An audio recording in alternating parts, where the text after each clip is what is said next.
Hall Hospital. So it was built in 1530 and originally meant for residential use, but served as a hospital for American officers who were injured in World War I. It was used once more as a military hospital during World War II and has been used in a similar capacity ever since, but no more. In the 1980s, it was once again put to private use, but by the 1990s, a significant fire had rendered it uninhabitable. Time for the dark stuff.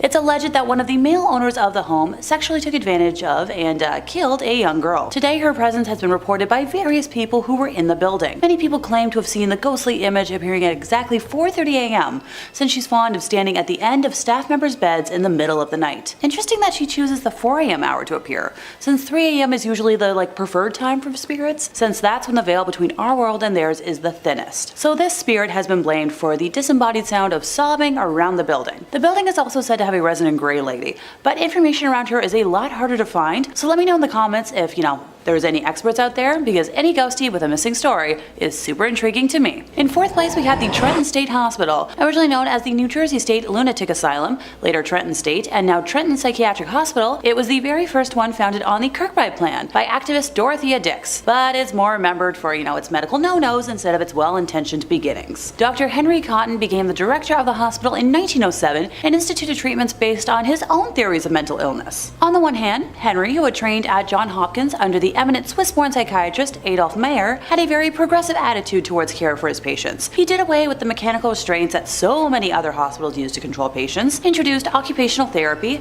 increased the staff, and ensured that the nurses would prevent violence against the patients, and instituted daily staff meetings about patient care. But Henry developed a dangerous theory about mental illness, one that turned his hospital into a house of horrors. After it was confirmed in 1913 that the spirochete that caused syphilis can cause the disease's psychiatric symptoms, Henry began to suspect that all mental illness was caused by bodily infections, and that the only way to cure the patient was to remove the offending infection. In 1917, he began removing his patients' teeth, even in cases where x-rays showed no evidence of infection. Ow! He soon moved on to the other body parts: gallbladder, stomachs, ovaries, testicles, tracts of colon, uteruses. Henry claimed a cure rate of 85%, but in reality his surgeries had an unconsciously high mortality rate, and he didn't always obtain consent from the patients or their family members, and in fact sometimes performed these removals despite their protests. And hey, if that isn't icky enough, he wasn't quiet at all about what he was doing. The crazy doctor published papers and gave presentations on his work. When Mayer, Henry's mentor, sent another psychiatrist to report on the operations at Trenton State, he initially suppressed the report, allowing Henry to continue his gruesome work. He remained at Trenton until 1930, 3 years before his death. Now, the tooth-pulling practice remained in place until 1960, and my mouth hurts thinking about it. Before I get nightmares, time to move on to the fun stuff. As for the ghosts themselves, they are thought to all be those of patients that died within the building, but the most well-known ghost is that of Dr. Henry himself, who has been seen wearing a white doctor's coat and walking down the corridor in the area outside his office. The most commonly reported phenomenon at the hospital is that of disembodied voices, mainly muffled screams and moans coming from distant rooms. Orbs can be caught throughout the building at any time of the day, with some having a strong pale blue glow to them. There are also tales of seeing the ghosts of patients with arms and legs missing, who have been seen in some of the rooms upon, somebody entering them, only to fade away after a few seconds. See, the ghosts of patients I'd love to see, but I feel like seeing Henry would terrify me for a while now that I know, what he did in his lifetime. A lovely example of why to not enable people who do bad things. In at number 2 we have Xunantunich, Belize. I hope that's how you say it. Deep in the jungle of Belize lies an ancient ruins of an abandoned town that has been left to crumble. The town has been left abandoned for over 1,000 years, though before the abandonment of this large and populated town, Xunantunich was a thriving metropolis. The first construction at the site dates back to sometime in 200 AD, with the growth of the town continuing until its final days of functioning as a city. The town grew to consist of many temples and palaces, including its largest and most recognizable, known as El Castillo. Xunantunich has lied abandoned since around 1000 AD. It is thought that due to consistent devastating events such as an earthquake and other natural disasters caused a sudden evacuation of the large Mayan city around 700 AD. The disaster caused extensive damage to the main pyramid of Xunantunich. Although the city was reoccupied sometime after, it only remained active for another 300 years before it was was left completely unoccupied. After abandonment, the site remained empty, eventually being encapsulated by the surrounding jungle and nature, until it was rediscovered by explorers in the early 1890s. The name Xunantunich comes from the ghost stories that have haunted the ghost town for years. The ghost story of Xunantunich is rumoured to start in 1893, after the first sighting of the ghost happened. The first ghost sighting goes as one morning a man who was part of a research team working on the site saw what he described as a Mayan maiden ascending the staircase of the Xunantunich's main pyramid. This vision caught him by surprise, so he continued to watch as the woman walked further up the stairs. Suddenly she stopped and turned to look at the man, where he was able to get a glimpse of her glowing red eyes that pierced his soul. She then turned to continue her climb to the top of the pyramid, where she would disappear amongst its stone columns. The shocked man quickly assembled a team to search for this woman, yet no trace of her was ever found.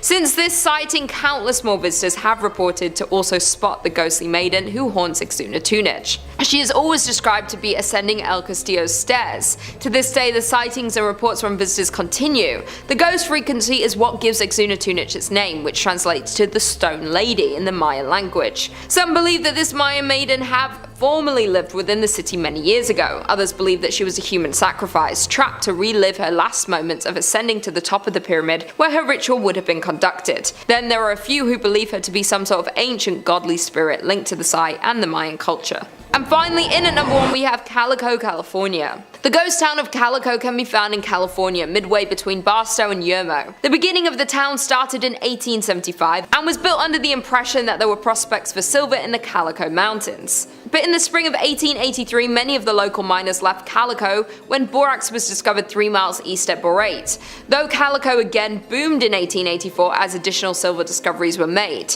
Gaining a population of some 2,500, the town supported 24 saloons and gambling dives that never closed, as well as more establishments such as the church, public school, dance school and a literary society, along with dozens of retail businesses. By the late 1800s, Calico was bustling with prospectors searching for their fortunes, and the Calico mining district became one of the richest in the state. Calico's final decline began when the price of silver fell in the 1890s, but the break production kept it alive, even through the panic of 1906. They tried to hold on, and borax for a time substituted for the shiny metal that had been Calico's fortune. Calico kept churning out valuable minerals until it finally exhausted its supply in the 1920s. Calico was soon abandoned and left to gradually decay in the desert sun until little remained, but in 1951 it was purchased by the Walter Knott, an ex-miner, and rebuilt as a modern ghost town. He restored the town to mostly how it was, in certain cases rebuilding some of the old structures as they were back in the 1880s. Considered one of the top haunted locations in California, Calico has its fair share of ghost stories, when one of the most active and known ghosts of the abandoned town is Lucy Lane. Lucy is often seen in a black lace dress walking back and forth between her home and store. Others have allegedly seen phantom school teachers and other residents who have been known to grab visitors' legs or pinch their ankles. Some visitors have also reported seeing a floating red light inside the buildings, while other visitors have reported extreme cold spots throughout the mine and an eerie feeling in various places of the town. Coming in at number 5 we have Grafton, Utah. Located just a few miles away from Zion National Park in Utah, the now abandoned town of Grafton can be found. The town was originally established in 1859 when 5 Mormon families nearby were led to establish a town they called Wheeler to plant cotton, which would have been a profitable commodity during the Civil War. After only 2 years, the town was struck by a massive flood starting on January 8th of 1862 that washed away the entire town. However, the pioneers did not give up that easily and moved about a mile upstream and founded a new town named Grafton. They grew cotton, alfalfa and wheat, but life was harsh and many residents lost their life due to the diseases and various accidents. The mortality rate was also extremely high, which accounts for about 77 total graves in the nearby cemetery. The town flourished for a while despite recurring floods, with a church and adobe schoolhouse being built in 1886, but when the Hurricane Canal was built in 1906, many families started to move to Rockville and Hurricane, and by 1920 only 3 families remained in the town and in 1944 the town's last residents, Frank Russell and his wife Ellen, moved as well. And although the town is now well maintained by the non-profit volunteer organisation of the Grafton Heritage Partnership Project, its dark past can still be felt when exploring the area. People have reported hearing ghostly footsteps over the creaky floors in the empty buildings, as well as the breath of ghostly souls on the back of their necks. The entire town gives visitors a feeling as if being watched, and the shadowy figures can sometimes be spotted in the windows. Another visitor of the ghost town visited the basement of the Russell home and claimed that they found a chair sitting in the middle of the basement with a mark on it as if someone had recently sat on it. They had been exploring for over an hour at this point and had not encountered another person on the way to town or the entire time they were there, but for some reason the print looked brand new, with not a single speck of dust on it. After filming for a few moments in the basement and recording into the silence, they felt a rush of air, as if someone had just walked past them, which scared them, and they decided it was time to leave. There are even rumours of skinwalkers lurking in the area. Even the cemetery itself has many reports of people hearing crying, laughing and chilling screams, especially late in the day and when it's overcast. Some people have even seen a woman in a dress with her hair in a bun walking around the cemetery sobbing, but when they approached her she disappeared into thin air. There is no doubt that there is definitely a very uncomfortable feeling while walking around the gravestones, which isn't surprising knowing the sad history of the people laid to rest there. In at number 4 we have Deadwood, South Dakota. The town of Deadwood is located in South Dakota and gained attraction in the gold rush of 1876. In 1875, a miner named John B. Pearson found gold in a narrow canyon in these northern Black Hills. This canyon became known as Deadwood Gulch because of many dead trees that lined the canyon walls at the time. Practically overnight, the tiny gold camp boomed into a town that played by its own rules that attracted outlaws, gamblers and gunslingers along with gold seekers. At its height, the city had a population of 5,000, attracting larger-than-life Old West figures back then. The business district comprised largely of saloons, dance halls, card parlors and bodacious bordellos. They were all hungry for gold and did whatever they had to in order to get some. The business did whatever they could to serve the gold diggers, and sometimes that led to a little bit of conflict. Because of this, the now ghost town still lives with stories of its dead residents haunting present-day hotels and saloons. In 1876, Deadwood survived a smallpox epidemic that nearly wiped out the whole town. There were so many infected that multiple tents were erected to quarantine the stricken. In addition, it suffered 3 major fires. One devastating fire occurred on September 26, 1879, destroying more than 300 buildings and consuming the belongings of many inhabitants. Many numerous economic hardships also followed, pushing it to the verge of becoming another Old West ghost town. One of the most paranormally active sites in the ghost town is the Adam House. Built in 1892 after owner W.E. Adams had a stroke on the premises, his wife was so disturbed by the sounds of his ghost still walking around, rocking the rocking chairs and so forth, that she moved and left the house untouched, exactly as it was when he died. Now visitors and employees report having seen a rocking chair rock on its own, encountered a shadowy man standing at an upstairs window, and heard voices and footsteps in rooms throughout the house. In at number 3 we have Garnet, Montana. Found in Montana, the abandoned town of Garnet was another gold rush town that drew thousands of hopeful miners. Between 1862 and 1916, gold was mined from the area. During the peak of the town, it had hotels, saloons, schools, and stores in the midst of the town's biggest years. A 1912 fire burned down half of the town, and what was lost was not rebuilt. Many of the remaining structures were in poor condition even when they were lived in and regularly visited. This marked the decline of the town, as after 1917 the mine began to offer less and less, and by the time of World War I the town was almost fully abandoned. Garnet is perhaps the best preserved coast town in the state of Montana. There are plenty of people who believe the abandoned buildings are still home to some of the residents who once lived there. Some visitors have reported hearing laughter and music coming from Kelly's Saloon, which is the most common occurrence. I quote, "We didn't experience anything bordering on the supernatural during our visit, but we did find the beautifully preserved artifacts to be windows into Garnet's incredible past." Number 3. Rolling Hills Asylum. Located in Bethany, New York, Rolling Hills Asylum was established in 1826 as a poor farm or poorhouse, which was an institution built by the government to house and maintain orphans, widowed women, the disabled, the mentally ill, and of course, children. The staff did their best to keep unsafe patients away from the general population, but problems soon ensued. As a result, a solitary confinement cell was constructed in the building, and those who lived there were often referred to as, quote, the inmates. In 2008, Carrie Kearns, the co-founder of Ghost Hunting Sea Pier, did an overnight public ghost hunt at Rolling Hills. Arriving around 4 p.m., we went to Rolling Hills to get some pictures during the day. The doors opened for the public ghost hunt at 9:30. There were said to be 50 people present during the ghost hunt, and there were 2 tour groups. We used devices such as digital audio recorders, video recorders with night vision, thermometer gauge EMFs, flash cameras, the works. A ghost box and sound amplifier were also present. We did catch some orbs in many pictures, with some being more impressive than others. What appears to be a mist or a smog coming out from behind the nurse's station door scared us. On film, on the 2nd floor, doors of the solarium move on their own. Even shadows of people standing and walking behind the doors appeared. We also caught some EVPs with our digital audio recorders, with a voice of what sounds like an elderly lady screaming, quote, "You, go away." When in the electrotherapy room, I had 2 episodes of sharp pain that lasted approximately 1 minute to the left side of my head and right above my eye. Twice in the electrotherapy room. Around 4 a.m., Mike and I traveled from the area of the organ room down to the 2nd hallway and sat against the sides of the hall. While Mike and I sat there, I began to feel something touch and crawl up my right leg. As that happened, another shadow peeking from around the corner of one of the doors made us super uncomfortable. It was just staring at us. While investigating on the 3rd floor, there were sounds of someone walking around. I felt the touch of a hand touch my face, and a couple seconds later, one of the other investigators further down the hallway said she felt something holding her hands squeezing hard. I wonder what this mist was.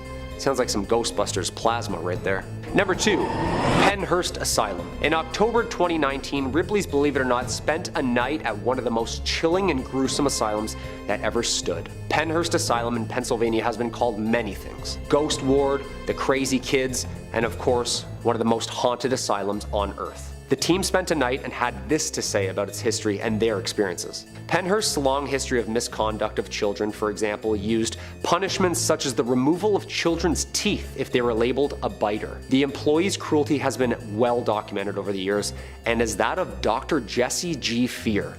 Literally the worst name for a doctor. Chris Levine, an open-minded skeptic, and Flip Searless, team leader, were just a few of the crew who spent the night with a variety of audio recording devices. Apparently the Echo Vox, which is a tool for investigators, started playing kids jingles. Quote, "We were getting a lot of different children's songs, but the one on repeat was Pop Goes the Weasel. It was pretty terrifying because we heard kids singing along with the Echo Vox in the background." Flip had asked, "Can you see us?" And the children's voice on the spirit box came back and said, "Yes." "How do you see us?" And the kid's voice said, "As ghosts." As we head down into the basement, a prominent ghostly figure is waiting for us. The King. A menacing figure popular with the paranormal enthusiasts who visited Pennhurst over her years. The King was a maintenance worker here from the 40s. His domain? The boiler room. He was not well, and he was known to treat the patients cruelly. He's known to come across on EVPs as a large, shadowy figure creeping around corners, and he'll even touch you. Though they're uncertain if he's a poltergeist or demonic entity, he's come across with a creepy laugh. He told us his name, and the crew even had a full conversation with him. After listening to the Ghost Box recording, the team were nervous when they heard the King yelling, "Leave, leave, leave." We started on the right foot because I offered him a cigarette and asked him if he wanted to smoke. He said yes. Fast forward 10 minutes and he clearly did not want us in that room. He would just repeatedly yell, "Leave." That's horrifying. After asking what would happen if we didn't leave, the King's voice screamed, "Choke." Spooky. Okay. And coming in at number 1, Waverly Hills. Opened in 1910 in Louisville, Kentucky as a 2-story hospital to accommodate 40 to 50 tuberculosis patients, Waverly Hills earns its gruesome history from its tortured patients, ghastly medical experiments, and the infamous body slide, aka body chute, aka the death tunnel, where the dead were transported down and collected at the bottom by a group of staff who would collect them to be cremated or buried. A true ghost tale has featured numerous stories by visitors to Waverly Hills Sanatorium. In one of these cases, an experience was of Mary Lee. She was a young woman who lived in the sanatorium while it was open. On September 10th, 2006, Tom Halstead of Missouri Paranormal Research took a photograph of a ghostly apparition that looked almost exactly like Mary. Some believe Mary is the nurse who hung herself in the haunted room 502, while others believe she contracted tuberculosis herself from a prolonged exposure to patients due to the sounds that they hear. mostly coughs. Whoever this mysterious woman is, she's been captured and feared for decades. Doppelgangers, also known as double walkers, are a type of spirit that mimic the appearance, voice, and mannerisms of anyone it encounters. At Waverly Hills, looking across the room and seeing the exact replica of yourself is pretty common. Even tour guides at Waverly Hills have reported seeing doppelgangers of themselves, and in some cases, the doppelgangers were almost identical except for gaping black holes where the eyes should be. Probably the most famous spirit at Waverly Hills is a little boy known as Timmy. Timmy was around 6 years old when he died in the hospital. Since he died with his whole life ahead of him, his spirit can't move on, and he wanders the hospital in search of life. Visitors often bring toys or bring small balls for him to play with, and many claim that they see the balls bouncing on their own, slamming against the walls, or whipped at high speed down the hallways. One thing's for certain, this place is one of the most haunted. Coming in at number 5, we have Ross Island. Located on an island in India closer to Southeast Asia than India, the island is known for beautiful beaches, unique marine life, coral reefs, and largely undisturbed forests. But beyond the island's beautiful views and stunning wildlife lies a dark past. Ross Island is one of the 572 islands that make up the Andaman and Nicobar Islands. Now, the island is a ghost town where the remnants of a 19th century British settlement lie in ruins. In 1857, reacting to an unanticipated Indian revolt, the British Empire chose remote islands as the site of a penal colony, and Ross Island was one of them. The British first arrived in 1858 with 200 Indian convicts. The deadly task of clearing the thick jungle fell upon the inmates, while the officers stayed on the ships. Moreover, the development and town built at Ross Island began in 1858, and the prisoners were forced to build its buildings. The island was transformed to resemble a British town, with houses, offices, clubhouses, bakeries, stores, churches, and everything else that the British would not miss when they were away from home. The British ruled Ross Island for more than 80 years, up until nature was against the development. In 1941, a gigantic earthquake affected the island and left the town on the island completely ruined. The British thought rebuilding the town would not be worth it, and overnight left the island in complete ruins. Abandoned in the 1940s, the island is now being reclaimed by nature. Homes, a massive church, ballrooms, and even a graveyard all are in varying stages of decomposition, being taken over by an unyielding forest. In at number 4, we have Terlingua, Texas. Near the Mexican border, you'll find the town of Terlingua, Texas. In the 1800s, it was discovered that the area in which Terlingua was built was plentiful in cinnabar, a red mercury sulfide, from which mercury can be extracted. This caused an influx of miners to the area, but it wasn't until Jack Dawson's discovery and production of the area's first mercury in 1888 that it drew a population of 2,000, and by 1900 there were 4 mining companies in the area. When the Chiso's mining company opened in the mid-1800s, workers and their families quickly relocated to the Terlingua, Texas. The Chiso's mining company was founded and began operations in 1903 near Terlingua, Texas. The company specialized in the extraction of quicksilver and mercury. In 1799, Charles Harvard discovered that compounding the element produced fulminate mercury crystals, establishing its marketability. These crystals are useful in the production of gunpowder cartridges and shells. Mercury production had peaked during the First World War, but began to fall, thus Chiso's mining company had filed for bankruptcy and the miners began to trickle out. When the mine went bankrupt in 1942, Perry sold it and moved away. The population was around 3,000 at its peak, though it said that everyone up and left the municipality in the 1940s once the mercury was picked through. Thus, the once busy city became the ghost town we know today. It is now home to 110 people. By the end of the war, it was an abandoned ghost town. In at number 3, we have Kennecott, Alaska. A once flourishing town with businesses, shops, a train, and a lively community is now left as a ghost town. The town of Kennecott in Alaska was flooded with people after copper was discovered in 1900. After the discovery, a group of wealthy investors formed the Kennecott Copper Corporation to mine the mountains above the Kennecott and Root glaciers. In the 27 years the mine was in full operation, the company and town grew significantly in fortune and people, and at its peak Kennecott employed 600 people. But by 1938 the copper was mostly gone, the mine was shut down and the town was left abandoned. The town was abruptly abandoned by its citizens, leaving most of their possessions behind. Since the middle of the 1950s the place had been completely deserted, with the railroad discontinued service that same year. Reports of ghosts along the abandoned tracks of the Kennecott train have been claimed for decades, while other visitors report having seen old tombstones along the route of the tracks, though the gravestones then vanish by the time the visitors make their return trip. Others have reported hearing disembodied voices and phantom children laughing. Reportedly, a 1990s construction project were halted after workers were scared away by the creepy sounds and unexplainable events. Coming in at number 2, we have Jerome, Arizona. Located in Arizona, you will find the ghost town of Jerome. Once a copper mining town, Jerome was the 3rd largest town in the early 1900s. His streets were filled with 37 saloons, 13 bordellos, and a meager 4 churches in 1917, and again in 1926 after a mine blast damaged the original. A series of ill-fated events at this site would almost lead one to call it cursed. When the Great Depression hit, conditions in the town took a sharp downturn. Plagued with man-made disasters and poor fortune, Jerome's population gradually dwindled from thousands to somewhere between 20 to 50 residents. Finally, in 1950, the town was abandoned for good. A number of visitors have recounted other mysterious sightings. Visual apparitions range from human-shaped figures that roam the halls and stairways of the old hotel to a friendly animal that is said to scratch and meow at the doors. Additionally, one of the town's most well-known ghosts is said to lurk at the town's community centre. Formerly called Lawrence Memorial Hall, the building is more often familiarly termed Spook Hall due to several strange happenings. With all the other apparitions wandering about this historic town, the cemetery, of course, known as the most haunted place in the whole town. Visitors here have made numerous reports of dark figures moving about, the sound of ethereal footsteps, and the sounds of distant voices. The old cemetery includes graves dating from 1897 to 1942. And finally, in at number 1, we have Cerro Gordo, California. Cerro Gordo is a ghost town located in Death Valley and is considered one of the best abandoned places in California. Cerro Gordo means fat hills in Spanish. It was named this for the vast amount of silver it contained. By the end of 1869, the city flourished and became well known for its promising business. By 1871, Cerro Gordo was well established as a mining town. The American Hotel was completed that year, as were several other permanent structures, a general store, restaurants, and saloons.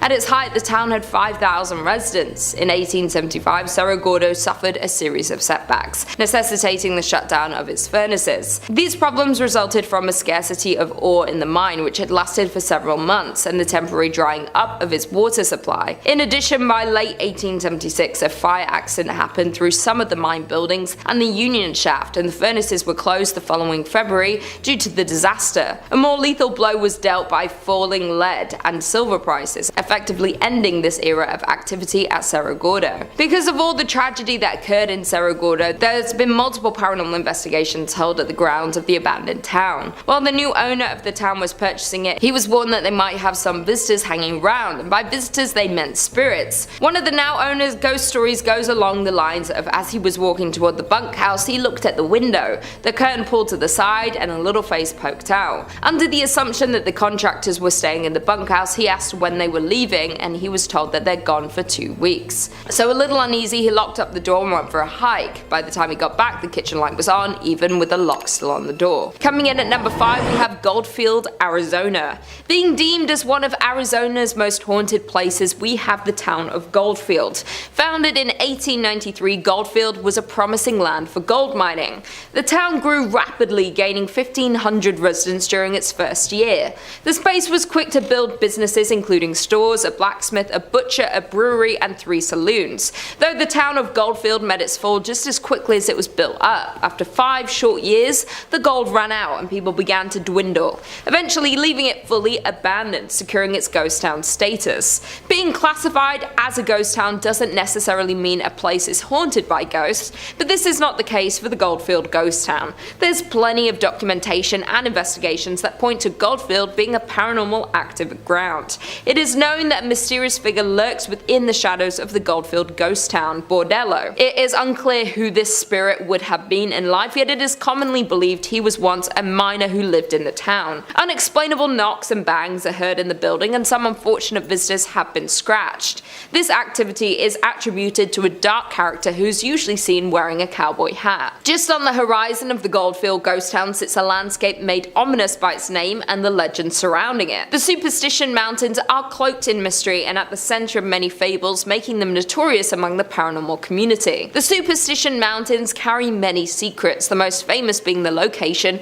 of a supposed deposit of gold and riches in the Lost Dutchman's gold mine. A curse has kept this treasure safe since the days of Goldfield's mining boom. Many have set out to locate these riches, and many have returned empty-handed or found only death. Countless adventurers have perished in the Arizona heat pursuing this chase. Their ghosts are said to now haunt the mountainside. Other secrets of the mountain have people believing that the hill is a place where evil spirits hid and told stories of a devil that lived behind the mountain. There's also a rumored apparition of a hugely tall skeleton named the Borrego Phantom, which appears to those exploring the mountain after dark. Another layer of creepiness is added to the mountain by the local legend that reptile-looking people surface there after dark. All of these creepy mysteries are summed up pretty nicely in the Superstition Mountain's name. In at number 4 we have Glenrio, New Mexico. Found on the state border of Texas and New Mexico lies the town of Glenrio. Founded in 1901, it was a town where wheat and cattle farmers settled and grew a community. Being divided between two states made for some unusual customs in Glenrio. The mail would arrive at a train depot on the Texas side, but would have to be transported to the post office on the New Mexico side. The Texas side was part of a dry county, so all the bars were on the New Mexico side. Because the gasoline tax was higher in New Mexico, all the service stations were on the Texas side. By 1920, Glenrio had a hotel, a hardware store, and a land office, as well as several grocery stores, service stations, and cafes. Though Glenrio's permanent population never rose above 30 people, the town survived with its tourist-based businesses catering to the many travelers along Route 66. By 1985, only 2 residents remained in the small town, and the Texas post office was the only business open. It too has long since closed. Other buildings have overgrown sites, missing windows, or debris surrounding them. The detritus of 4 decades when Glenrio welcomed tens of thousands, fed and entertained them, and sent them on their way towards Chicago or California. In at number 3 we have Nevada City in Montana.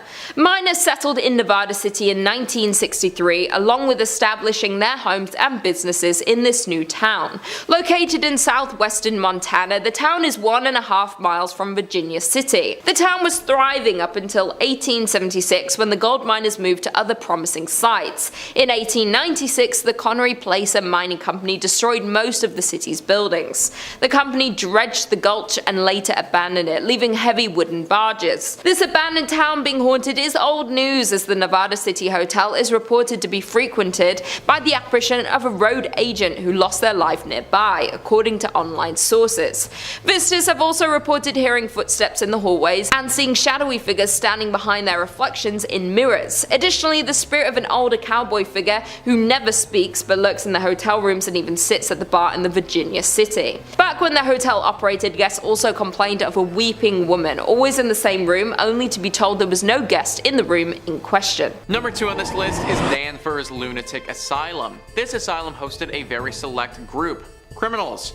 Thrillist says part prison, part asylum, all terror. This gothic monolith opened in 1878 to house mentally unstable criminals.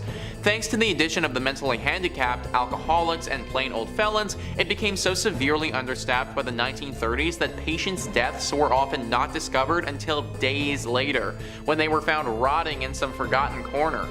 Shock therapy and lobotomies were standard procedures. In fact, some call Danvers the birthplace of the prefrontal lobotomy. But a large cemetery on site said to be haunted by evil spirits suggests these were not always successful. The sinister castle-like building is said to have inspired H.P. Lovecraft's Arkham Sanatorium, and so also Batman's Arkham Asylum, and was the setting of Demon movie Session 9. And as if that weren't enough, Danvers used to be Salem Village. Yeah, of Salem witch trials fame. Regular ghosts are one thing, witch ghosts are another one altogether. Think about how few people would have had to work here, where a literal patient would die and wouldn't be discovered until days later. And also think about what that would have meant for the actual patients. That means that even if you were still alive, you probably wouldn't be treated or seen by a professional for days at a time. Which also means that you might not eat for days at a time either, and be stuck in what I can only assume would have been a cell by yourself for that entire time. This would have been a horrible place to go, even if it was just for criminals. Because of all of this, it is now deeply haunted and a place I highly recommend avoiding. And finally, number 1 on this list is the Waverly Hills Sanatorium. This is an asylum that I've talked about a few times on this channel before, which speaks to how haunted it actually is. Thrillist says, with an alleged 63,000 deaths taking place inside its walls, this place is up to its eyeballs in spirits, not surprisingly topping lists of America's most haunted spots. Originally built as a tuberculosis hospital in 1910, the building saw many die from the disease, but tales of mistreatment and dubious human experimentation trickled out, and patients left the premises in what was known as the death tunnel or body chute. Apparitions including Timmy, a boy who likes to play with rubber balls who's been caught on tape, the nurse who hanged herself in room 502, another nurse who fell from the same room's window, and scattered screams and footsteps have all been seen. 63,000 deaths. And here we were thinking that the 9,000 in the other place was bad, here's 63,000 more. Any place that has a death tunnel and a body chute, that should not be a place meant for rehabilitation and seeking help. We are talking about some sick stuff that went on here. I would get into some of the rumors associated with the human experimentation, but I honestly don't think that YouTube would let this video stay up if I did. There are a plethora of ghostly spirits that haunt this place now.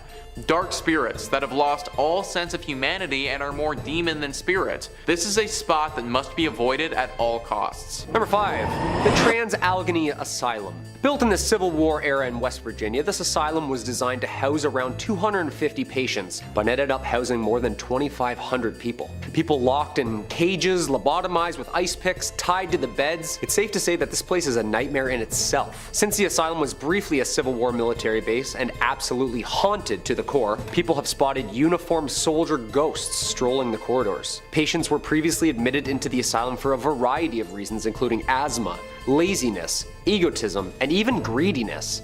This was a different time. This led to more and more patients being admitted, causing the asylum to overflow with staff and bedding. It is said that the most famous ghost is the presence of a small girl named Lily. She was either a former patient or a child of one of the housing staff or patients. Back then, it was very common for women to be admitted while pregnant. One thing's for sure, she spent her childhood and her afterlife stuck within these walls. Ghost hunters make contact with her spirit all the time, apparently.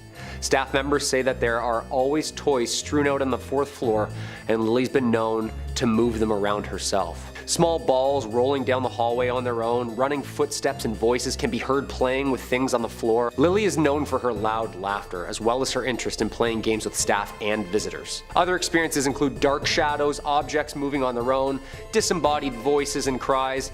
This place is haunted. Today the asylum is used as a historic and ghostly tour hotspot in which haunting stories combined with the decaying look of the structure creates the contrast that the asylum is well known for. The asylum itself was created with good intentions. It was meant to treat people who needed care, but soon it became misused and the people it originally meant to care for were horribly.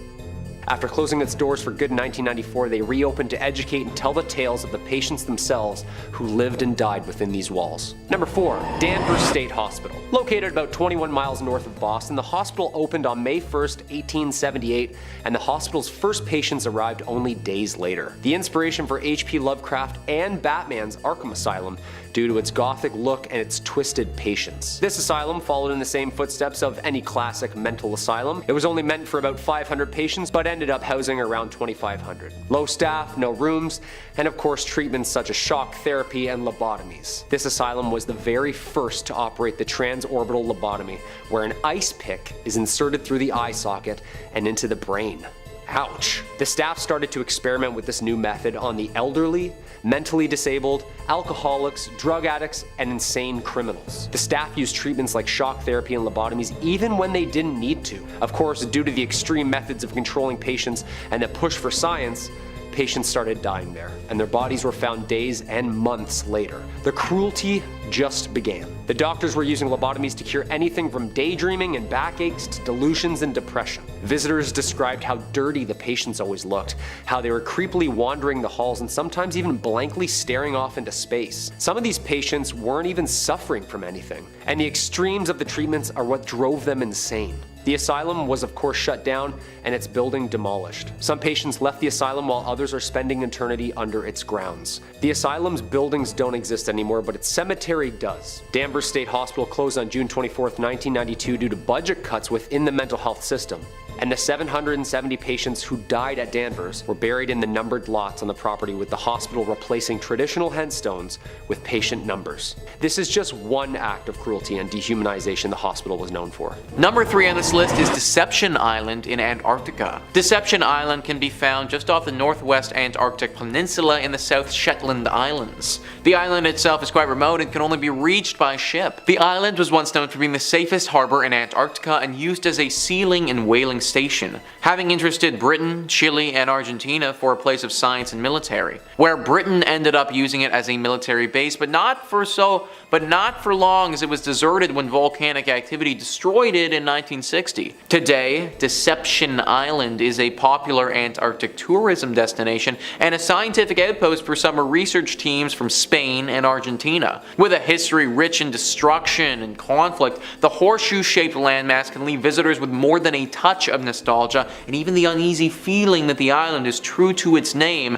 that something here is not as it seems. Since it's been abandoned, the island is known to be a paranormal active hotspot, as many of the ghosts of Deception Island are plain to see, with abandoned scientific research stations, airplane hangars, whaling operations, and military bases being scattered around the island. Many who have visited Deception Island have said they felt uncomfortable, as though they're not alone in more ways than one, with many visitors having heard strange voices seemingly coming out of nowhere. Others claim to have seen shadowy figures. Strange orbs of light are commonly seen there as well, only adding to the mystery and intrigue of such a place. With no immediate way to escape the island, making the risks of visiting the island and interacting with paranormal activity a little scarier. Number 4 on this list is Krakow, Italy. Even though the residents of Krakow, Italy are long gone, the town on the hill remains abandoned. Located atop a 1,300-foot cliff overlooking the river valley below, the town was founded in the 8th century. Krakow is only 40 kilometers inland from the Gulf of Taranto and a part of Italy's Basilicata region.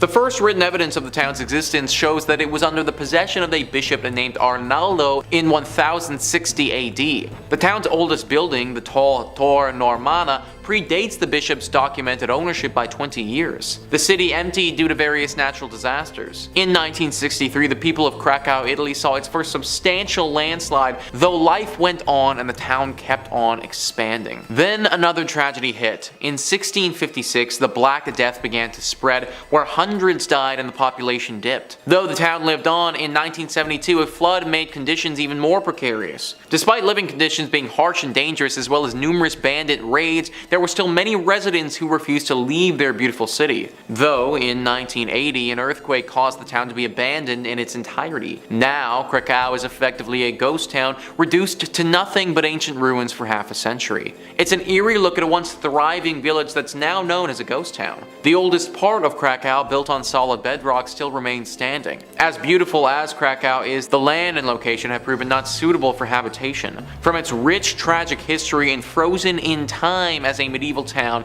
it's only safe to assume that the town is haunted by its past. In at number 5, we have Batstow Village in New Jersey. Located in New Jersey, Batstow Village is a historic community centered around the Batstow Iron Works. The site was ideal for ironwork because there was water for mills, abundant wood for charcoal, and naturally occurring bog iron. The well-preserved and lovingly restored village dates back to 1766. As the operation of ironwork grew, so did the village. There were mills, cottages, and over 3 dozen structures and buildings still remain, many from the early 1800s. But by mid-1800s, iron production declined due to the discovery of coal ore. As the need for iron declined, then glassmaking was pursued by the town, but at that point the population already started to dwindle. When Joseph Wharton purchased the property, he primarily focused on forestry and agricultural endeavors. After Joseph Wharton passed in 1909, the property was managed by a trust. The state of New Jersey began buying the land in the 1950s. The last resident to leave the town left in 1936, but not before strange disappearances occurred. According to local legend and a bunch of conspiracy theorists, Ong's Hat offers a portal to a different dimension. In the 1970s, a few professors from Princeton fled there after being mocked by their quantum physics theories. This is when they claimed to have discovered interdimensional travel. According to other local legends, the devil is the 13th born son of the Leeds, the first inhabitants of New Jersey. Mother Leeds gave birth to a healthy baby, who within minutes transformed into this beast. This old ghost town is said to be a hotspot for the Jersey Devil activity, and in the last 50 years there have been numerous reports and encounters with the beast in this area. Some of these encounters include strange tracks along with hearing screams just outside of the village. One sighting of the Jersey Devil comes from a group that saw the creatures crossing the street in front of them. When visiting the village, some say you can feel his presence as if he's walking right behind you. In at number 2 we have Ludlow, Colorado. Located about 12 miles north of Trinidad, Ludlow, Colorado is a ghost town known for an infamous event in 1914. A former mining camp, it was the location of the Ludlow Massacre. Beginning in 1910, the resident coal miners grew unhappy over their dangerous working conditions and began to debate a strike. By 1913, a strike had begun, much to the dismay of owner John B. Rockefeller. On April 20th, 1914, there was a massacre in Ludlow, where the Colorado National Guard and Colorado Fuel and Iron Company guards attacked miners, burning their tents to the ground. Known as the Ludlow Massacre, 25 people lost their lives. The massacre was the height of the Colorado Coalfield War, which began a year earlier in 1913. Two coal mining counties, Las Animas and Huerfano, were the centers of the conflict. The United Mine Workers of America led the strike against the Colorado Fuel and Iron, owned by Rockefeller. They were upset over the horrible working conditions. Both parties led attacks back and forth over the years. Today, the old company town of Ludlow still stands as a ghost town, and the site of the tent city is also kept reserved, now under the care of the United Mine Workers of America. A monument to the deceased was also built by the Union at the site. In addition, the cellar where so many innocents perished is still in place. The doorway can still be seen and the dark depths of the pit can still be viewed. Though this isn't recommended, as many people who visit the abandoned ghost town report a strange feeling when looking through the doorway, and even worse, possible whispers around them with an unexplainable source. In at number 2 we have Pyramid in Norway. Some say that the Soviet town of Pyramid in Norway was abandoned overnight, and for a good reason. Located in Svalbard, an archipelago situated between Norway and the North Pole, Pyramiden can be reached by boat from about mid-May until the beginning of October, when waters bordering the town are free from sea ice. Established in the 17th century, the town was used as a base for whaling and walrus trapping. Though at the start of the 20th century the culture shifted to coal mining. At first, Pyramiden was a sleepy place with hardly any residents at all, but after World War II the Soviets allocated more money to the town. They constructed dozens of new buildings, including a hospital, a recreation center called the Cultural Palace, and a large cafeteria. In the 1980s, the town's population reached its peak of more than 1,000 people, but not long due to the wake of the Soviet Union's dissolution, the town would be left completely abandoned. As when the Soviet Union fell apart, mining stopped in Pyramiden, and the miners had to leave. On March 31st, 1998, the last coal was extracted from the mine, and the approximately 300 workers who still lived there began shipping out. The residents never returned, and today the town still stands much as it was when the last men departed. Number 2, Varosha, Cyprus. Coming up next on our list is going to be Varosha in Cyprus. Once a shining playground for the glitzy and glamorous, this paradisal resort in the Mediterranean was a popular spot for the celebrities of yesteryear in the 1970s to get away from it all and put their feet up and stop worrying about the daily stresses of having a lot of money and being a movie star. That kind of lifestyle's taxing. The suburbs enjoyed a thriving tourist economy, with the Golden Sands and beachfront hotels being a force in enticing people to come. Of course, fame is fleeting, and nothing in this world lasts forever, like celebrity resort towns. In 1974, Turkey would invade Cyprus and occupy the north in a response to a Greek nationalist-led coup. So the 15,000 people that lived in Varosha all up and fled the city in terror, leaving everything behind as it stood. Unfortunately, years of political strife and controversies in the area kept Varosha's residents from ever returning to their homes, leaving the city to rot in open air and decompose into a wasteland. One look at Varosha and it just seems like a tragic waste, trying to wrap your head around the money, livelihoods, industry, all just lost forever. It's a very eerie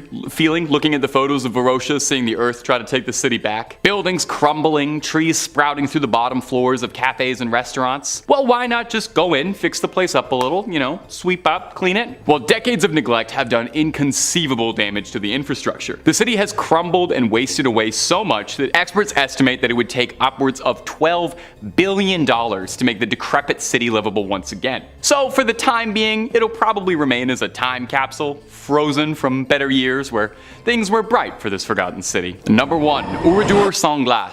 Our final entry for this list today is going to be the somber story of the village of Oradour-sur-Glane, an abandoned town in France, infamous for being host to one of the worst massacres in French history during the Second World War. It's believed that the attack was an act of revenge because of the village's support of the resistance. So as retaliation, German soldiers rounded up 642 residents and killed them, and burned the houses to the ground. Some were fired at, while others were locked in a church that was burned. The only people from the village who managed to survive the horror were those that played possum and fled out into surrounding forests after the invading soldiers had all left. After the war had ended, nearby there was a new Oradour-sur-Glane built nearby, but the original village, what's left of it at least, was ordered to be left untouched by President Charles de Gaulle, who insisted the village must be left standing as a monument to honor the dead who had been wrongfully taken too early. So, not quite a ghost town in the sense that there's stories of hauntings or chills through the night, but haunting in a certain sense, definitely. Kicking us off in 5th place, we have water park troubles. This tale takes place at Schlitterbahn, which is a theme park owned by Cedar Fair in Texas on the Raging Rapids portion of the Lazy River. Our narrator Vanessa and her friends didn't expect anything intense from the ride. They were all just, looking forward to relaxing, watching the water go by, enjoying the scenery. As expected, the ride wasn't super intense whatsoever at first, until it hit a patch of white water, and because of the angle that the raft hit the bump, Vanessa and her companions were launched into the river. Nope, that's not supposed to be part of the ride.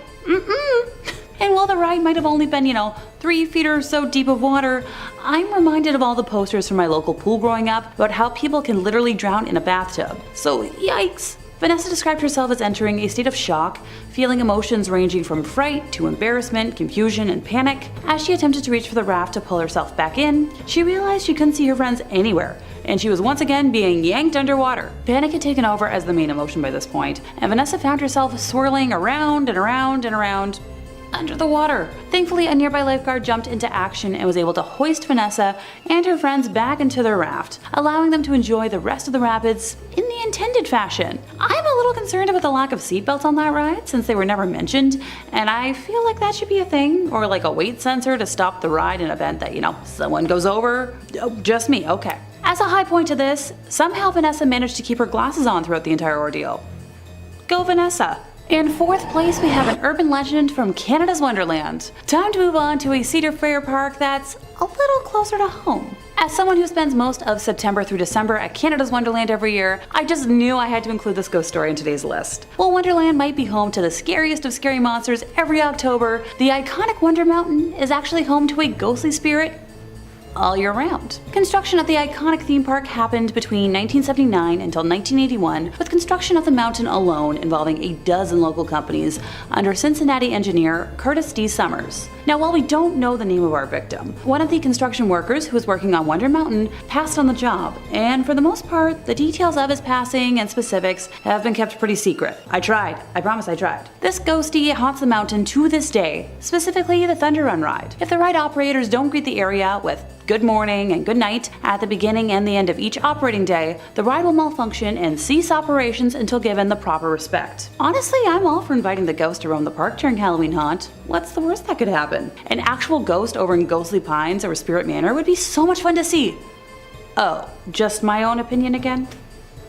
Of course. In 3rd place, we have the Warner Brothers Jungle Habitat. Originally opening on July 19th of 1972, this now abandoned park closed its doors by 1976, which is a really bad timeline for a theme park that was technically never completed. The first time Jungle Habitat made headlines was only months after it first opened for business, when an Israeli tourist named Abraham Levy was riding through the safari in a taxicab and decided to roll down the window to get a better look at some of the animals roaming around. 2 lions attacked the car and mauled the 26-year-old tourist, causing lacerations to his face and shoulder. He took credit for the harm, citing his own foolishness, which helped to dodge, a media onslaught.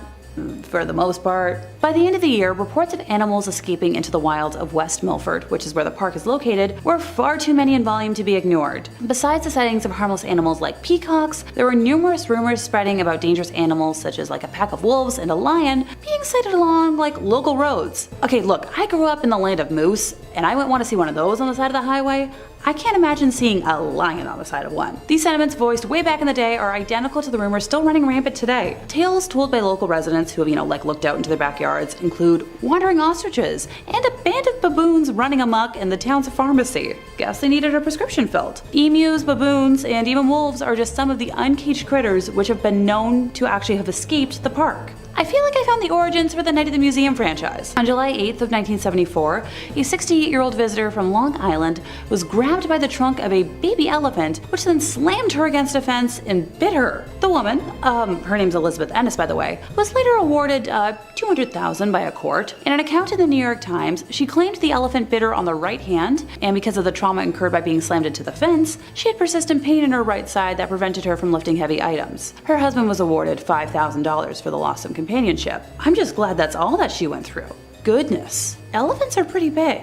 The animals also had a tendency to damage the cars that passed through. An e-museum for the park that exists online now says that the tigers like to bite and pop car tires, and monkeys like to rip antennas off the cars. Sounds like a lack of good animal training and boundaries to me, but I'm no animal expert. Right after the park closed in October of 1976, some of the animal carcasses were left outside. This pile grew until, 30 animal bodies, including that of an elephant, a bison, a camel, and some zebras, were all left lying until April, when the ground had thawed enough to finally bury what was left of them. The 6 months that they were left exposed was a violation of state laws, which stated that any animal should be buried within 48 hours of its passing. Despite this violation, Warner Brothers were not sanctioned. Jungle habitat is gone now, but never forgotten. Reports of mysterious kangaroo sightings in remote corners of West Milford still turn up from time to time. Be careful, kangaroos hurt.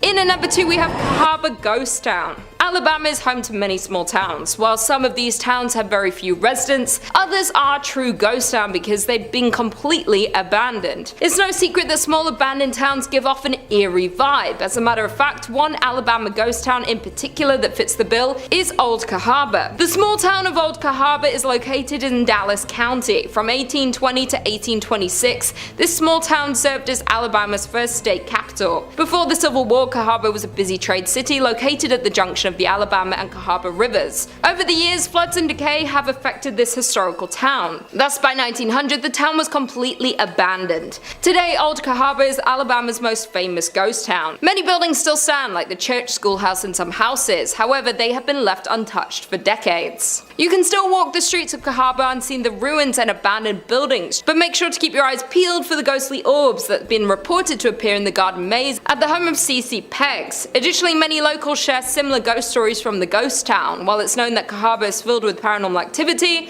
one groundskeeper that works at the New Cahaba Cemetery has reported hearing voices as they worked. While tourist groups claim to have recordings of unusual sounds, and others say they've captured unexplained lights or shadows in photographs. Another site that's reportedly haunted is the Barker House. This mansion was built in 1860 by Stephen Barker and contained slave quarters behind the house. After people started leaving the town in 1870s, the house was bought by Samuel McGurdy Kirkpatrick. It burned in 1935 and was rebuilt, but today it's in pretty bad condition. The only people usually left inside are paranormal investigators. Reports from said investigators include seeing a ball rolling across the floor on its own, and a stuffed animal appearing to communicate with something else in the room. But the most well-known haunting in Cahaba is Peggs' ghost. Colonel Christopher Claudius Peggs was the leader of the 5th Alabama Regiment and was wounded leading a charge at the Battle of Seven Pines in Virginia in May 1862. He died from his wounds 2 months later, on July 15th. As the story goes, a couple were walking behind Peggs' home in the spring of 1862. As they walked, they spotted a ball of light. They tried to touch it, but their hands went right through it. It disappeared, but later came back and followed the couple. Due to all the mysterious crimes that happened in association to Peggs, seeing an orb around his former house is considered a bad omen and possibly even a supernatural warning. And finally, in at number 1 we have Centralia, Pennsylvania. Located in a quiet valley of Columbia County, Pennsylvania,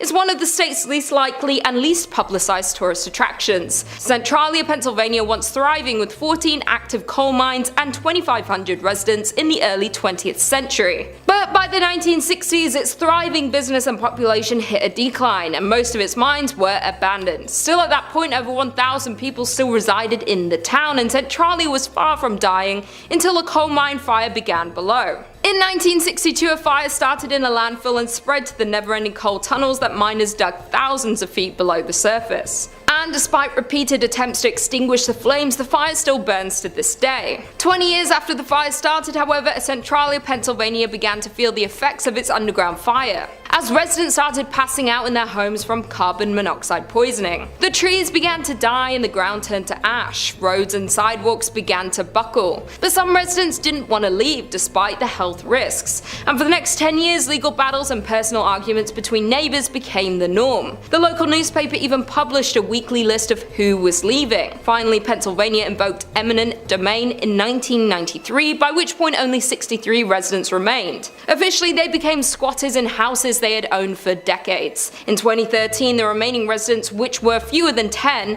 won a settlement against the state. Each was awarded $349,500 and ownership of their properties until they die, at which point Pennsylvania will seize the land and finally demolish what structures remain. In at number 4, we have Rhyolite, Nevada. Founded in 1904 and abandoned by 1916, Rhyolite was one of several short-lived boom towns from the late gold rush era. People were drawn to the desert on the edge of Death Valley by the promise of gold found amongst quartz in local mines. And by 1906, the town had all the promising indicators of permanence and the largest population in the area. The town's citizens had an active social life, including baseball games, dances, basket socials, whist parties, tennis, a symphony, Sunday school picnics, basketball games, Saturday night variety shows at the Opera House, and pool tournaments. In 1906, Countess Majowski opened the Alaska Glacier Ice Cream Parlor to the delight of the local citizenry. That same year, an enterprising miner, Tom T. Kelly, built a bottle house out of 50,000 beer and liquor bottles. But in 1907, the US financial markets were rocked by a panic that saw closures of banks, businesses, and mines. Rhyolite began to falter. The mine closed in 1911. Some claim that Rhyolite, about 120 miles northwest of Las Vegas, was once home to thousands of people, though not much remains of its glory days, which lasted less than 20 years. Set up in 1905, the town was a mining hotspot. But after the richest ore was exhausted, workers left for a new pasture, and the population had dropped to close to zero by 1920. Industrialist Charles M. Schwab invested heavily in Rhyolite's infrastructure, which boasted a school, electric lights, water mains, newspapers, a hospital, and even an opera house, some of which can be seen today. There are only around 10 significant structures, yet the site is very evocative. The crumbling remains set against a backdrop of stark desert hills. In at number 3, we have Jazirah Al Hamra, which is best known as the ghost town of the United Arab Emirates, is said to be the country's most haunted place, remaining a number of spooky events experienced by the locals and curious visitors. Jazirah Al Hamra is an abandoned village located to the south of the city of Ras Al Khaimah, one of the 7 emirates that form the UAE.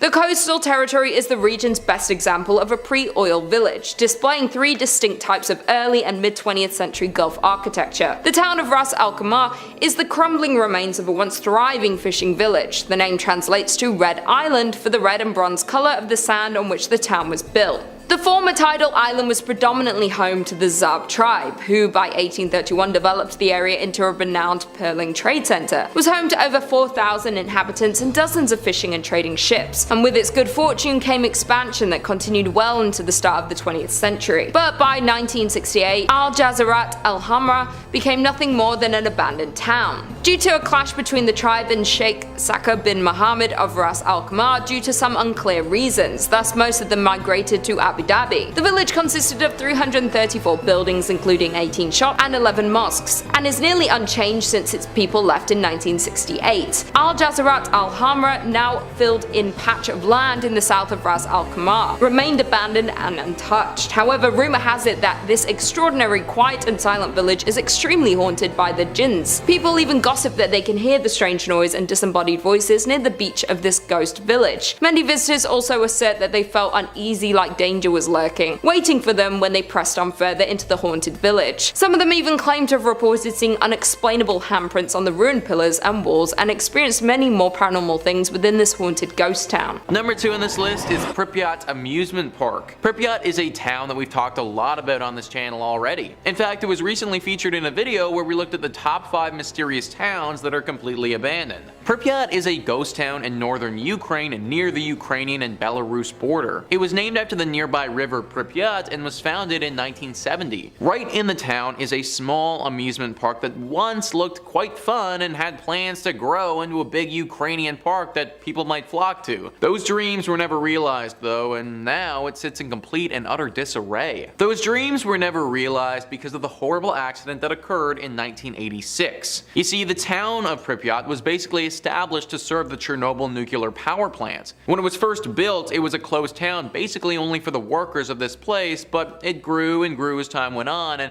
at its height had a population of just under 50,000 people. I don't need to go into too much detail about the accident as a whole, because I imagine that you guys are all pretty aware. But basically, this was the worst accident of this nature in human history, and for all our sakes, we need to hope that it never happens again. The radiation damage was absolutely massive, and right after it happened, the entire town of Pripyat had to be evacuated. That, of course, has left the amusement park, right in the middle of this town, completely abandoned as well. Not a lot of people have gone to this town or park since this incident occurred. For a long time, it wasn't safe to set foot within a set radius of the blast. Those who have been brave or foolish enough to set foot into this town and explore the amusement park have reported some strange and scary findings. Rumor has it that some sort of entity lives there. Something dark and evil calling this abandoned place home. A nasty and sinister entity that doesn't like to be disturbed. There have been talks of this being some type of shadow creature or potentially a beast like a werewolf of sorts. Either way, the people who visit this place feel an overwhelming sense of dread when they're there. They also feel as if they're unwelcome, like they entered somebody's home who doesn't want them there. There are multiple reasons why this amusement park is abandoned, so I'd stay away if I was you. And finally, number 1 on this list is Six Flags. Now, I don't mean Six Flags as a chain or anything like that. There's 23 different Six Flags in the United States, and not all of them are haunted. One in particular, though, is currently out of commission, abandoned, and definitely a spot you shouldn't go to. All the Rooms writes, this Six Flags fell out of business following serious damage from Hurricane Katrina in 2005. The park opened in 2000 and was only operating for a few years before suffering significantly during the hurricane, which displaced 20,000 people and killed nearly 2,000 people. The park closed after Hurricane Katrina, and there wasn't enough funding for repairs, so it fell into further decay over the last few years. To this day, there's still an eerie sign at the entrance to the park that says closed for the storm. It's an apocalyptic site which has been taken advantage of by Hollywood and used for films such as Jurassic World and Dawn of Planet of the Apes. These filmmakers are way braver than I would be, because I would not want to be setting foot on those grounds. The people who have been here all seem to think that something paranormal is going on. Phantom noises echoing throughout the park and other random bodiless sounds are heard all the time. Similarly to a lot of the other things on this list, there is a massive overhanging feeling of dread. The air is thick with it, and you can almost taste the discomfort. No one has reported being attacked here, but it seems like that's only a matter of time if people keep going. The mayor of New Orleans is currently looking at demolishing this park, which, in my opinion,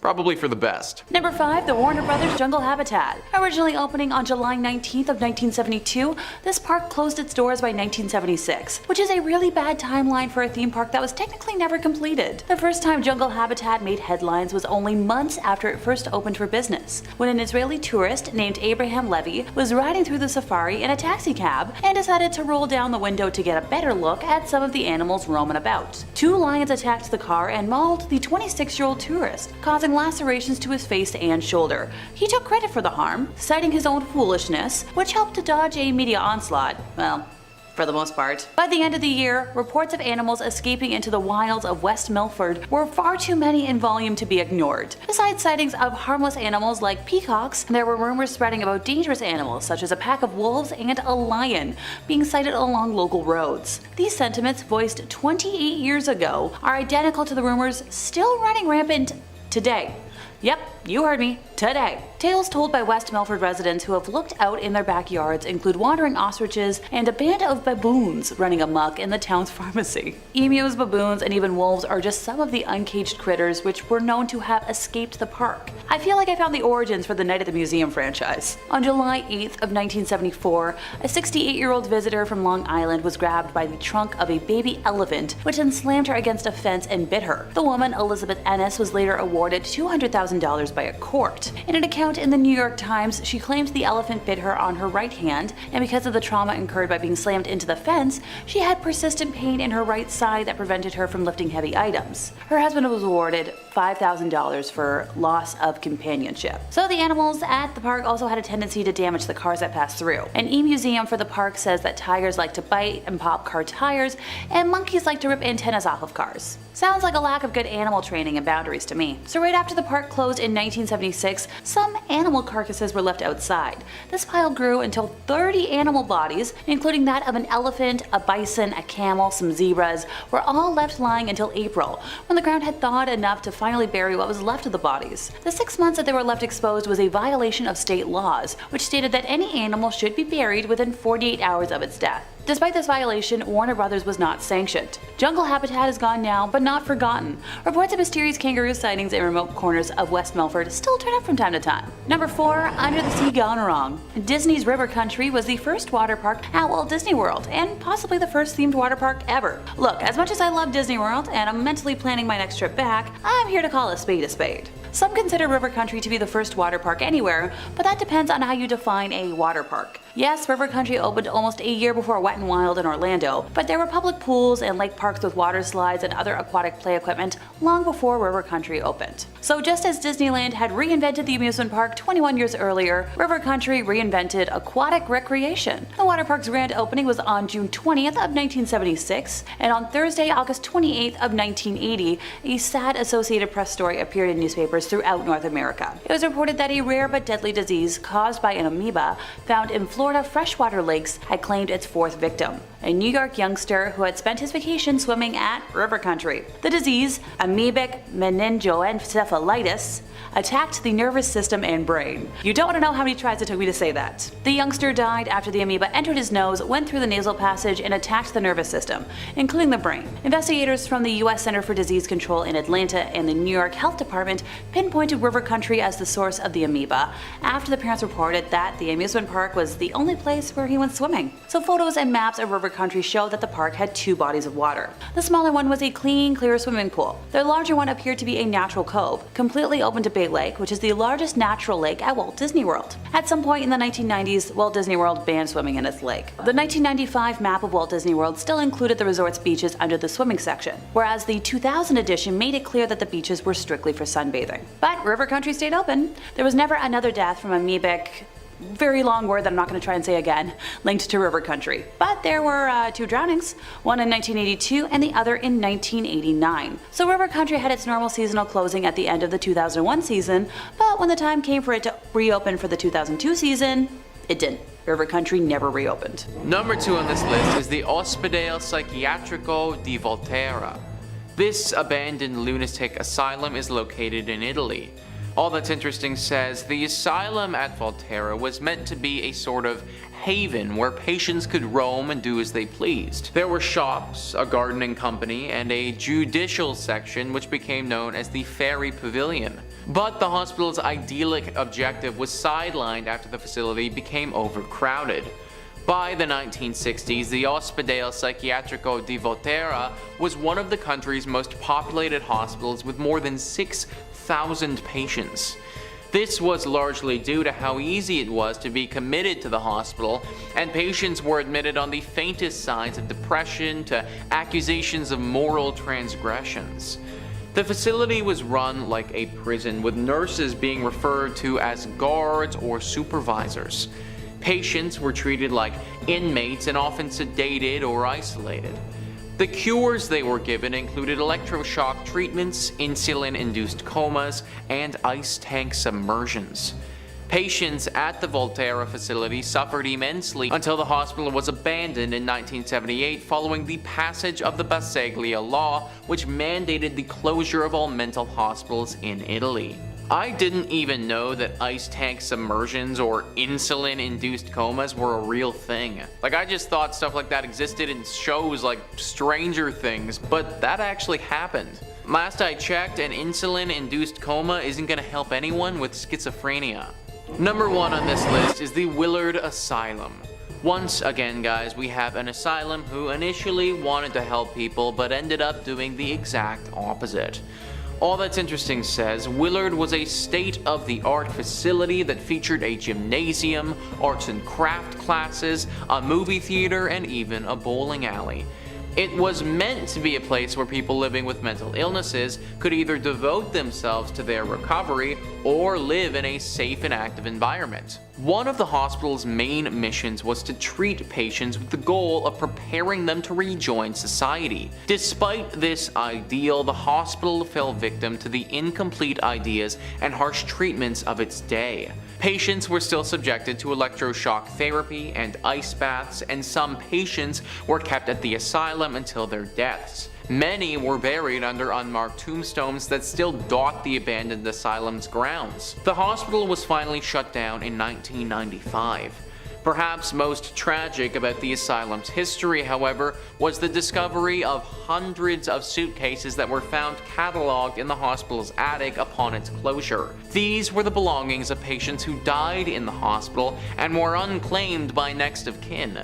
The staff was apparently unable to throw these mementos away. Hundreds of suitcases, guys. Not 1 or 2 or 10, hundreds. That's hundreds of people who died here and were put in unmarked graves. Hundreds of people who died here and whose families either didn't care enough about them to go claim their belongings or were never informed that they died. I'm so happy that times have changed and the stigma around mental health and its treatment is lifting. 100 years ago, the last thing you would have wanted is to have someone try and help you with whatever it is that you're dealing with. Number 5 on this list is the Rolling Hills Asylum. Located in East Bethany, New York, this asylum will suck you in and never let you out. Thrillist says, more a stockpile of outcasts, the poor, the widowed, the orphaned, the handicapped, the criminal, the alcoholic, than an insane asylum per se. The former Genesee County poorhouse, established in 1827, counts over 1,700 documented deaths. Some are convinced that's a lowball number, and hundreds more were buried on the property in unmarked graves. Paranormal activity in the 53,000 square foot building includes screaming, doors slamming, and apparitions, most famously of Roy Cruz, a 7.5-foot giant who died there in 1942. There's also something known as the Shadow Hallway, so named because of the shadowy apparitions that peek out from doors or shuffle and crawl across the corridor. A variety of ghost tours are available. These shadow creatures, the ones that pass through the shadow hallways, they apparently aren't the friendliest of creatures from what I've heard. Lots of people who have gone into this place never make it out again. It's thought that this is the work of the shadow creatures here. Then the person who is sucked in by those creatures becomes one of the shadow creatures there as well. Meaning that this asylum is slowly growing in its sinister and evil presence. Who was the initial shadow creature and why these beings have manifested here is unknown. All we know now is that they are here and they are here to stay, which ultimately means that you need to stay away. Number 4 on this list is Narrenturm. So this is a weird and unique one for sure. It actually isn't an asylum anymore, and it's also not abandoned, which makes it pretty unique for a list like this. Currently, it actually serves as a museum, believe it or not.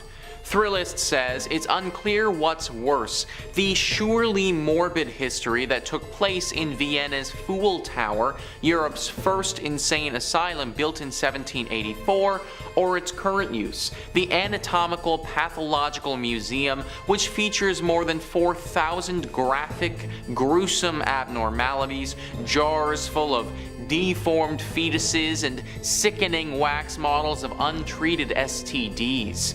Either way, there's enough nightmare fuel in this place to last you until next Halloween. Nightmare fuel is an excellent way to describe this place. It's messed up for sure, guys. I don't know if you're going to get into a position where you won't be able to leave this place, but you definitely will be feeling weird for sure based on what you're looking at. Untreated STDs and deformed fetuses. No thank you. Not to mention this place might actually be haunted. This was the first insane asylum ever in Europe, guys. Just think about what the conditions would have been like. Conditions in mental hospitals today are still not super ideal, but back then you would have been treated horribly. Back then they would have treated you worse than a criminal and probably tortured you until you couldn't take it anymore. There are reports from olden asylums where they would just shove people into tiny little boxes and keep them there for days. Obviously, the people who had to go through this, their spirits have never been able to rest or find peace. So along with the STDs, you might also get haunted as well. Great place this is. Number 3 on this list is Lir Sikanas. With a name like that, you can just assume that it's going to be haunted. Thrillist says about a half hour from Oslo, this asylum was opened in 1926 and today is considered one of the most haunted hotspots in the country. Despite its reputation and the fact that most of the place has been abandoned since 1985, parts of it still house psychiatric patients who share their space with ghosts, shadows, and odd noises. Between 1945 and 1974, the hospital was notorious for conducting experiments on its patients, especially the testing of new drugs that even the pharmaceutical industry was hesitant to try on humans. I don't know where and when people thought that testing already mentally sick people with questionable drugs was a good idea. It seems like this is something that happened a ton in history, and I have no idea how anyone thought this was a good idea. Like, first off, they're already sick and going through something, so it just doesn't make sense how feeding them something that we know nothing about is going to give the desired result.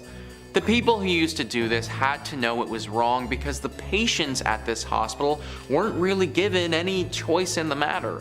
They were forced to go through these experiments, which often resulted in permanent damage to their bodies, if not death. Those who had to go here from the 40s to the 70s literally could not leave.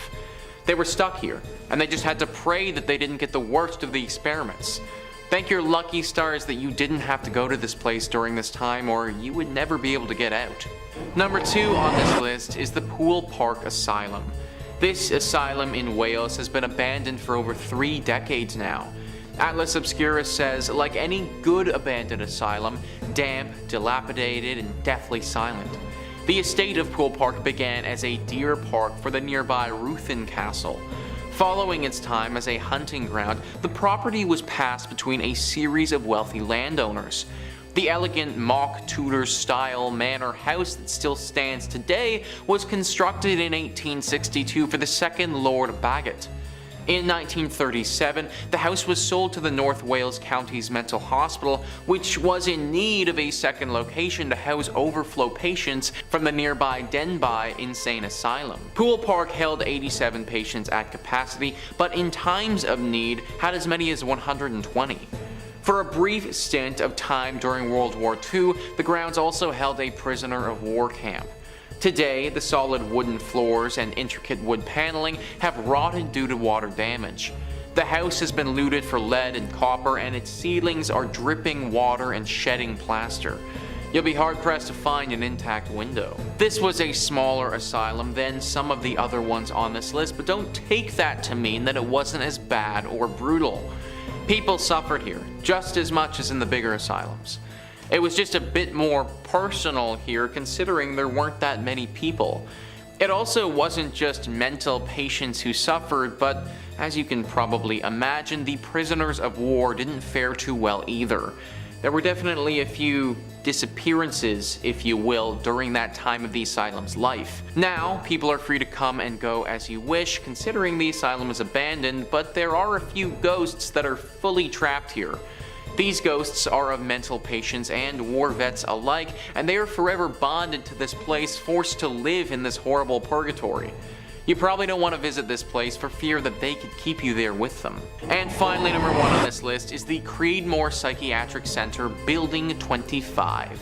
High probability that if you got sent to this place, then you are never getting out again.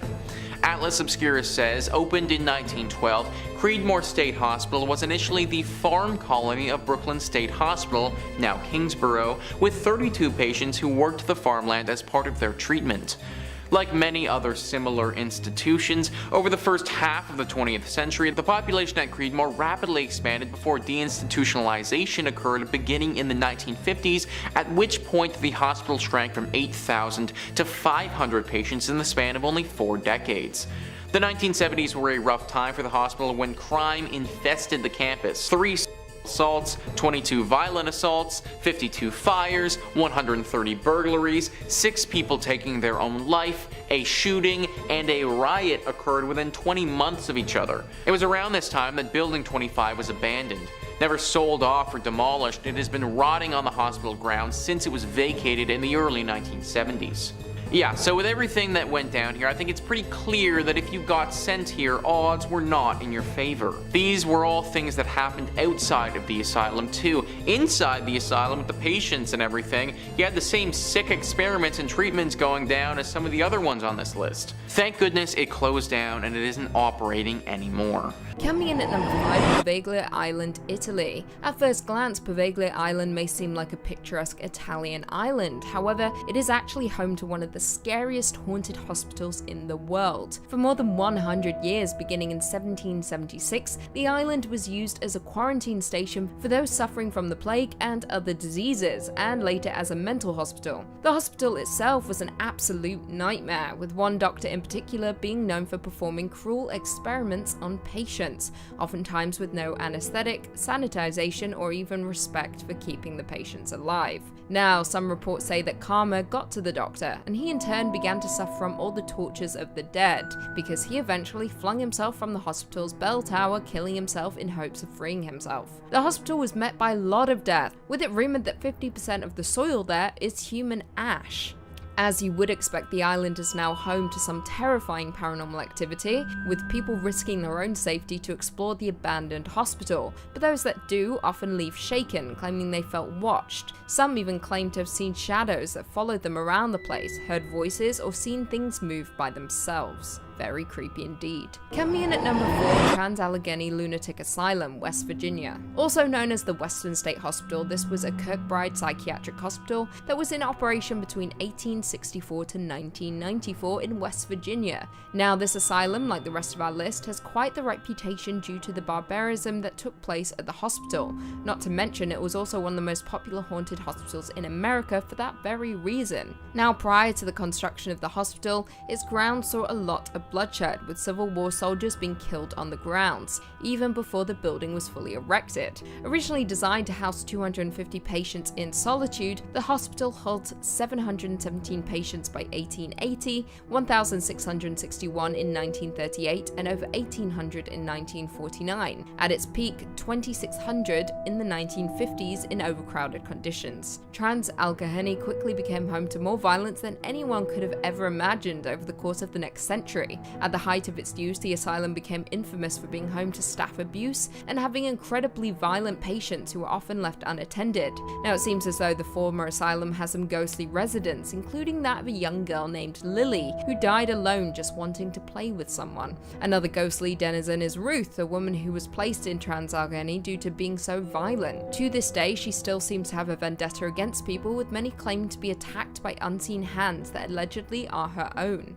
Coming in at number 3, we have Severals Hospital, England. Severals Hospital is a former psychiatric hospital located in Colchester, Essex, formerly managed by the North Essex Partnership University NHS Foundation Trust. It quickly became one of the scariest and most haunted hospitals in the entire world. Now, for a period of time, this was the leading hospital for electroshock therapies, as well as lobotomies in all of the UK. In the 1950s, psychiatrists experimented with new treatments on patients, now considered unsuitable, such as the use of frontal lobotomy. Many of the patients housed at Severals Hospital weren't even mentally ill, yet were still given these barbaric treatments. In fact, in some of the records, patients range from women who gave birth out of wedlock to moody teenagers. Following the treatments, many people were never the same, with some even passing away during the stay at their hospital. During World War II, the hospital was severely affected due to bombs being dropped by Germany, resulting in 38 women being killed, with many more injured. Now the hospital is closed, however, people that visit the grounds often report a very deep sense of fear, sorrow, and even mourning. Some visitors have even reported to see shadow people lurking in the corners of some of the rooms. As of today, the hospital is no longer open to visitors, with it remaining completely abandoned abandoned. However, some urban explorers still roam the remains to see if the hauntings are true.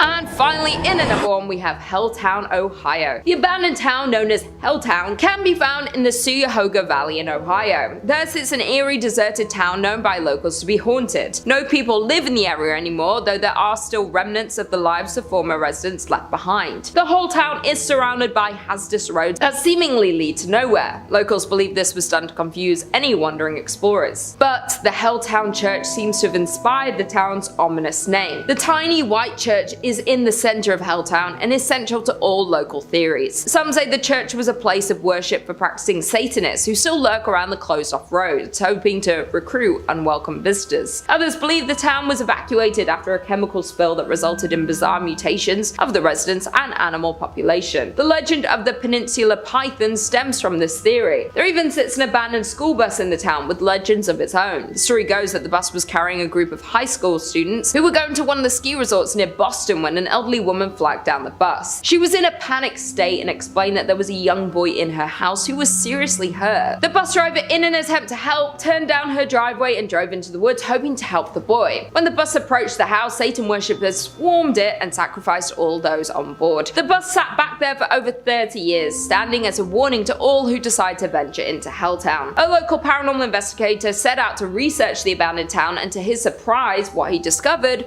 was truly frightening. He describes Helltown as not just truly abandoned, but is home to many spirits and hauntings. His personal experience with a ghost encounter was returning to his car to find strange people looking into his car windows. Both times the people vanished as soon as they saw him approaching the car before he had a chance to speak to them. Coming in at number 4, we have Bannack, Montana. The once bright star of Montana is now a ruin, a town in arrested decay, with few remaining storefronts, saloons and hotels. The town was founded in 1862 when a group of Pikes Peakers from the goldfields of Colorado set up camp on the banks of the creek. Finding gold, the miners staked claims and promptly failed to keep the find a secret. By the spring of 1863, the area boasted a population of 5,000. By 1864, Bannack had started to fade, losing importance. The remnants of the past still exist with empty buildings and weathered wood. Today, over 60 structures remain standing, most of which can be explored. The town is known as a site for paranormal activity. It is known that ghosts of the abandoned town walk the streets of Bannack.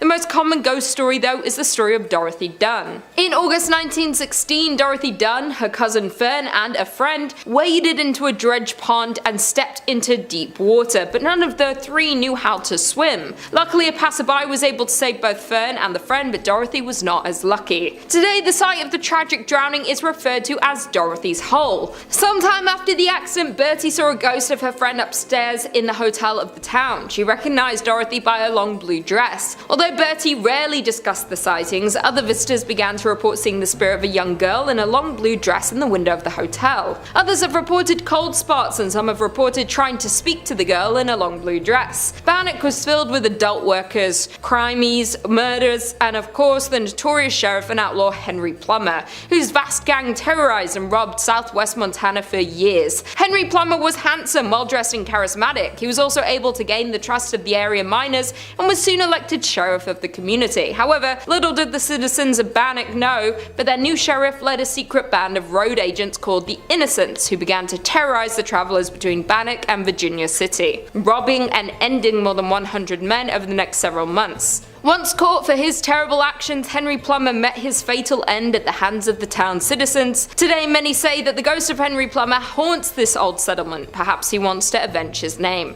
In at number 3, we have Thurmond, West Virginia. The historic town of Thurmond, located in the heart of New River Gorge, was established by Captain William D. Thurmond in the 1880s. Captain Thurmond passed in 1910, but the town continued its growth. During its height in the 1920s, the town was flourishing with a number of businesses and facilities in the railway industry. Thurmond had 2 banks, 2 hotels, stores, a cinema, and offices. Yet after a series of setbacks, Thurmond soon went from boom to bust. A number of factors played a role in the town's slow decline. The first problem was the increased rail competition and the emergence of cars. Then in 1930, a fire that led to the closure of the biggest hotel in the town, the Dunglen Hotel, only furthered the decline. The final fate of the town was the Great Depression, and by 1950 Thurmond was a ghost town. Thurmond saw a small revival during World War II when coal was in high demand, but it was not enough. Afterward, the coal fields began to play out. Today, Thurmond stands at just 5-person population, which is why it is nearly vacant ghost town, as the remaining residents either move on or pass away. The house and the land it sits on became the property of the National Park Service. Walking around Thurmond today is a sad reminder of the countless other boom towns which once thrived with human activity, but today are silent and forgotten. Many buildings have long since disappeared, either torn down or, as in the case of the well-loved hotel, burnt to the ground in suspicious circumstances.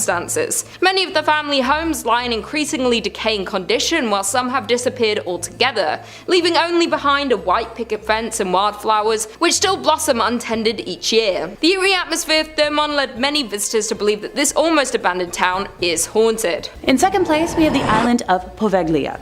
Yep, another entire abandoned island. This one's a little creepier though. So the island is located in the lagoon near Venice, and is famous for being one of the most haunted places in Italy. Tourists and locals alike are banned from the island, which was used for centuries as a place to exile the sick to prevent the spread of disease and contain the mentally ill in an asylum built in the late 1800s. Yes, I'll backtrack and elaborate. So in 1348, the bubonic plague arrived in Venice and Poveglia, like many other small islands at the time, and it became a quarantine colony. The plague on average killed like 1 out of 3 Europeans, by the way. So fearing the unbridled spread of the disease, Venice exiled many of its symptom-bearing citizens there. So at the island center, the dead and those too sick to protest were burned on giant pyres. So this included the tens of thousands of Venice citizens just dying on the mainland. Those fires would burn once more in 1630 when the Black Death again swept through the city. The small island was used as a mass burial ground, and ashes from human remains make up as much as 50% of the island's soil. Cripes, I hope it's a good fertilizer. The deaths of nearly 160,000 people on the island have given it its nickname, the Island of Ghosts. A doctor at the asylum was known to have experimented on patients with crude lobotomies and jumped from the bell tower in the late 1930s after claiming he had been driven mad by ghosts. Decades later, nearby residents claimed to still hear the bell, although it was removed many years earlier. A report titled Haunted History states that some restoration work had started in recent history, but abruptly stopped without explanation. Okay, maybe this is one spot on today's list that I might not want to visit.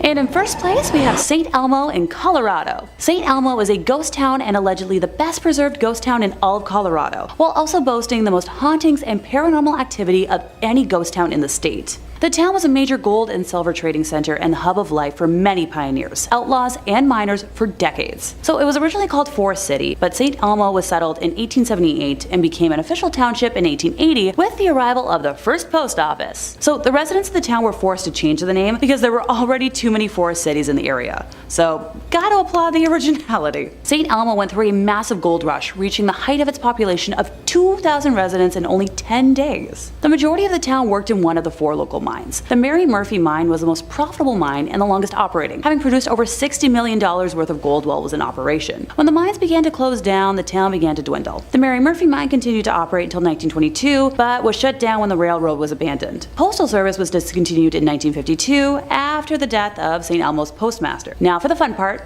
ghost stories. I saved the best for last for a reason. The most famous ghost of St. Elmo is Annabelle Dirty Annie Stark, not to be confused with the beloved Annabelle doll. This Annabelle is the descendant of Anton and Anna Stark, who arrived in St. Elmo with the Pacific Railroad in 1881. Anton was a section boss in the mines, while Anna ran the Home Comfort Hotel located on Poplar Street and the general store. Oh, and both structures are still standing today. Anna Stark was known as a cruel and harsh woman who never allowed her 3 children, Roy, Tony, and Annabelle, out in the town to mingle or work alongside what she deemed the simple town folk. Annabelle grew up attractive and passionate for the town, and her love of St. Elmo was fierce. After the death of her mother, Annabelle and Tony inherited the hotel, and the once impeccably clean establishment fell to shambles. So along with the decline of the town, Annabelle began to lose her grasp on reality. The town soon called her Dirty Annie because she would emerge in filthy clothing and her hair was in a tangled mess all the time. Finally, free of the harsh rule of her mother, most people assumed this was her quiet rebellion. Residents remember strolling the main street with her firearm loaded and hung over one shoulder, ready to protect the town from anyone who dared to threaten it. Since her death, it is told she can still be found roaming the streets. Only a short while after Annabelle had passed away, the hotel was left to a family friend whose grandchildren were playing inside the hotel, when suddenly all of the doors slammed shut and the temperature dropped 20 degrees. The children cried and screamed, and finally the room returned to the outside temperature, and the door slowly swung open. Oh, that's not the only ghost story. Don't worry. A woman skiing down Poplar Street at dusk was struck by a peculiar sight of a lovely-looking woman in a long white gown glaring out of the second-story window of the Home Comfort Hotel. Now, the skier was shocked. She knew the owner of the hotel was on vacation, and nobody was supposed to be inside. As she turned to see what the woman was eyeing, she noticed snowmobiles approaching. So, sidebar, snowmobiling is illegal in St. Elmo, so the skier went and advised the group, who promptly apologized and went back where they came from. When she turned back to look at the hotel, the woman in the window was still watching, and she lowered her head, nodded at the skier, turned and vanished before her eyes. So curious and in disbelief, the skier went back the next day to find every window and door were locked. When the owner of the hotel returned, the two women searched the property with nothing to be found. So was it Annabelle keeping watch? Be sure to let me know in the comments what you think. Number 4 on this list is Gukujima, Japan. Being 480 meters in length and 160 meters wide, this small island holds a lot of history and ghost stories. Just 15 kilometers from Nagasaki and in front of the Japanese coastline. In the late 1950s, the island had a population of over 5,200 people. The people that resided in the Gukujima Island were mostly coal miners and their families. Since the island is so small, at its peak in population, it was once the most densely populated place on the planet, 9 times the population density of Tokyo. Now the island is left completely abandoned and is effectively crumbling to pieces. The coal mining facility was previously called Battleship Island because its buildings and seawall make it resemble a warship. As for the island's fate, it was abandoned in the 1970s when petroleum fuels made coal obsolete. But abandoned does not mean empty, because the ghosts of the past have taken over the island and its buildings. The buildings were built by Korean and Chinese prisoners who were forced to work here from 1930 to just after World War II. The conditions of these forced laborers were hard, and some never made it back home. The people who worked here named the island Jail Island, or even Hell Island. After the war, the Japanese came to the island to work here themselves. In 1974, the mines started to run out of coal and people left the island. Soon, the island's uninhabited parts were reclaimed by nature. The weather conditions started affecting the concrete and buildings started falling apart. Sometimes people camped out here, but that was a very dangerous thing to do. The government wanted to discourage people from going over on their own and therefore decided to make it open to the public. Even though tourists are allowed to visit the island today, the echoes of the past still linger here, especially in the minds of the relatives of those forced laborers that have been forced to work here and inside the crumbling buildings. Fishermen who sail near the island claim they have seen strange flickering lights in the buildings, even though the island has no electricity. Strange noises have been heard and cold spots have been felt. People say they had the sensation of being watched, and there are some claims of people that have been touched by unseen hands. Nowadays, people who have visited say the decaying settlement contains so many items from the 70s that it almost looks as if people still live there. Day trippers beware, though, as exploring Hashima takes organization and many of the building structures are dangerously unstable. In third place, we have the London Asylum for the Insane. So in 1870, London introduced its first asylum,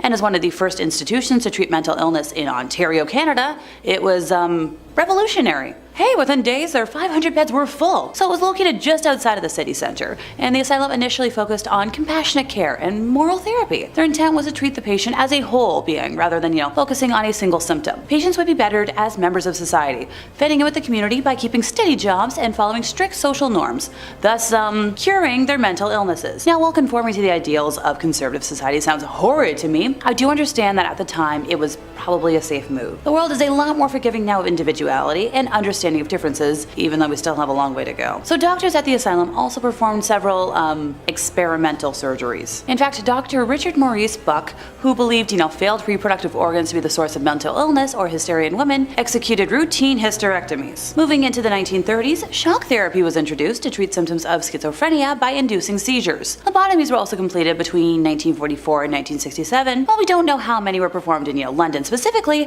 there are about 1,000 between these 23 years across Ontario. One reason that someone would be sent to the asylum includes sexual deviation. What is, shockingly expectant is that body self-love was identified as the root cause of a majority of mental illnesses. So Dr. Buck thought he had remedied this self-harm, by inserting a metal wire into the foreskin of a man's penis so that the act would be too painful and uncomfortable. So what this doctor did not know is, that self-love is actually a positive action for sexual health and is not the cause of mental illness, as he would later discover after 11 failed attempts of reversing what he did. What am I forgetting? Feel like there's something I haven't mentioned yet. Oh, right. Ghosts. There was a tree at the main door which was dead and black in color while vegetation was growing all around it, and that was the tree that patients ended their lives from. The chapel is known to be haunted, with the temperature inside always feeling ice cold even though it might be sweltering hot outdoors, and the recreation building has also been known to be the home of many unknown ghosts. But the one ghost you want to avoid is that of the bad doctor himself, who passed away on the grounds in February of 1902 when he paused to gaze at the stars one winter's night and lost his balance and, died from the resulting head injury. It's alleged that he was pushed by the ghost of one of his patients who had died from his morbid experimentation, but sadly the mortality rate, like I mentioned before, was so high that we don't know which patient it was. In second place, we have the Topeka State Hospital. So according to the Topeka Capital Journal, a reporter visited the facility at some point during the early 20th century and saw a patient who had been strapped down for so long that his skin had begun to grow over his restraints. So according to my research, this would take many months, if not years, to do so. So I am shuddering. Other patients were chained up, well naked, for months at a time. For many residents at that time, however, life offered a different, similar sort of hell, even if they were unrestrained and unending boredom. Patients were given nothing to do, nothing to stimulate their minds, and so they sat in rocking chairs in the hallway all day, rocking and staring and doing nothing else. Thankfully, in 1948, Kansas Governor Frank Carlson, responding to reports of overcrowding and deplorable conditions, convened a panel to study the problem. The state legislature ended up doubling the appropriations for mental hospitals, and the rocking chairs were removed from the hallway. However, the hospital lost its Medicare and Medicaid accreditation in 1988, and like so many hospitals, lost patients to community-based programs during the 1990s. In 1997, the year I was born, the hospital closed its doors for good. The ghosts that wander what's left of the hospital are those of former patients, which I know, I'm sounding like a broken record. Oh, there's a cemetery on the hospital grounds, which is, the final resting place of patients who died in the hospital. Only 16 of the 1,157 graves have headstones, and most of the souls are left nameless. Visitors to the hospital grounds report seeing orbs and hearing strange moans coming from the cemetery. Yeah, no thank you. In first place, we have Century Manor. So built in 1884 on the outskirts of Hamilton, Ontario, Century Manor was the second major structural component of the Hamilton Asylum for the Insane, an institution initially established for the treatment of alcoholics. Newspaper articles published in the late 19th and early 20th centuries documented at least 9 self-deaths committed in the building, as well as several attempts made by inmates who escaped the hospital. Century Manor was also the scene of several strange accidents and horrific crimes. One female patient fell to her death while attempting to, escape out a window using a rope made from bed sheets, while another had her skull crushed by a falling elevator. One particularly troublesome male inmate was allegedly slugged to death by orderlies, while another split open the head of the asylum's head baker with an axe. No biggie, right? Apparently the living conditions were so bad that in 1910, a former inmate wrote a letter to the Legislative Assembly of Ontario, stating that the place was an outrage to civilization. Allow me to read what he said. Wretched, vile torment is the order of the institutions. He had seen patients pounded, choked insensible time and time again until redness would run from their nostrils. Oh, I haven't even gotten to the most dramatic tale yet. In the early morning hours of August 11th on 1911, a fire mysteriously broke out on the building's top floor. Firefighters who battled the blaze said that 3 of the inmates they rescued from the burning building broke away from them and leapt back into the inferno. When the embers finally cooled, firefighters found 8 bodies amongst the ashes, including a paralytic who had burned to death in his cell, as well as 5 men huddled together in a small room, burnt to a crisp. Now, the historic building shut its doors for good in 1995 and has sat empty ever since, serving as a haunting reminder of Hamilton's dark and tragic history. And now that we've got the history out of the way, time to talk about the ghosties, my favorite part. Underneath the property of Century Manor lies a system of old tunnels. This first-hand account comes from Jeff Cooper, who was hired to guard the entire West 5th property overnight, and on one particular evening, he was making his rounds and ended up underground and inside the tunnels. He made a turn at one of the corners and found himself lost in a hallway with just one wooden door at the end. He heard voices coming from the other side of the door, so he walked up to it, quickly braced himself, took a few deep breaths, and swung the door open. There, sitting at a table in the middle of a small, dirty old room, were 2 women dressed in old-fashioned nurses' uniforms. They both slowly turned and stared at him directly in the eye, until one of them spoke up and calmly said to the other, "See?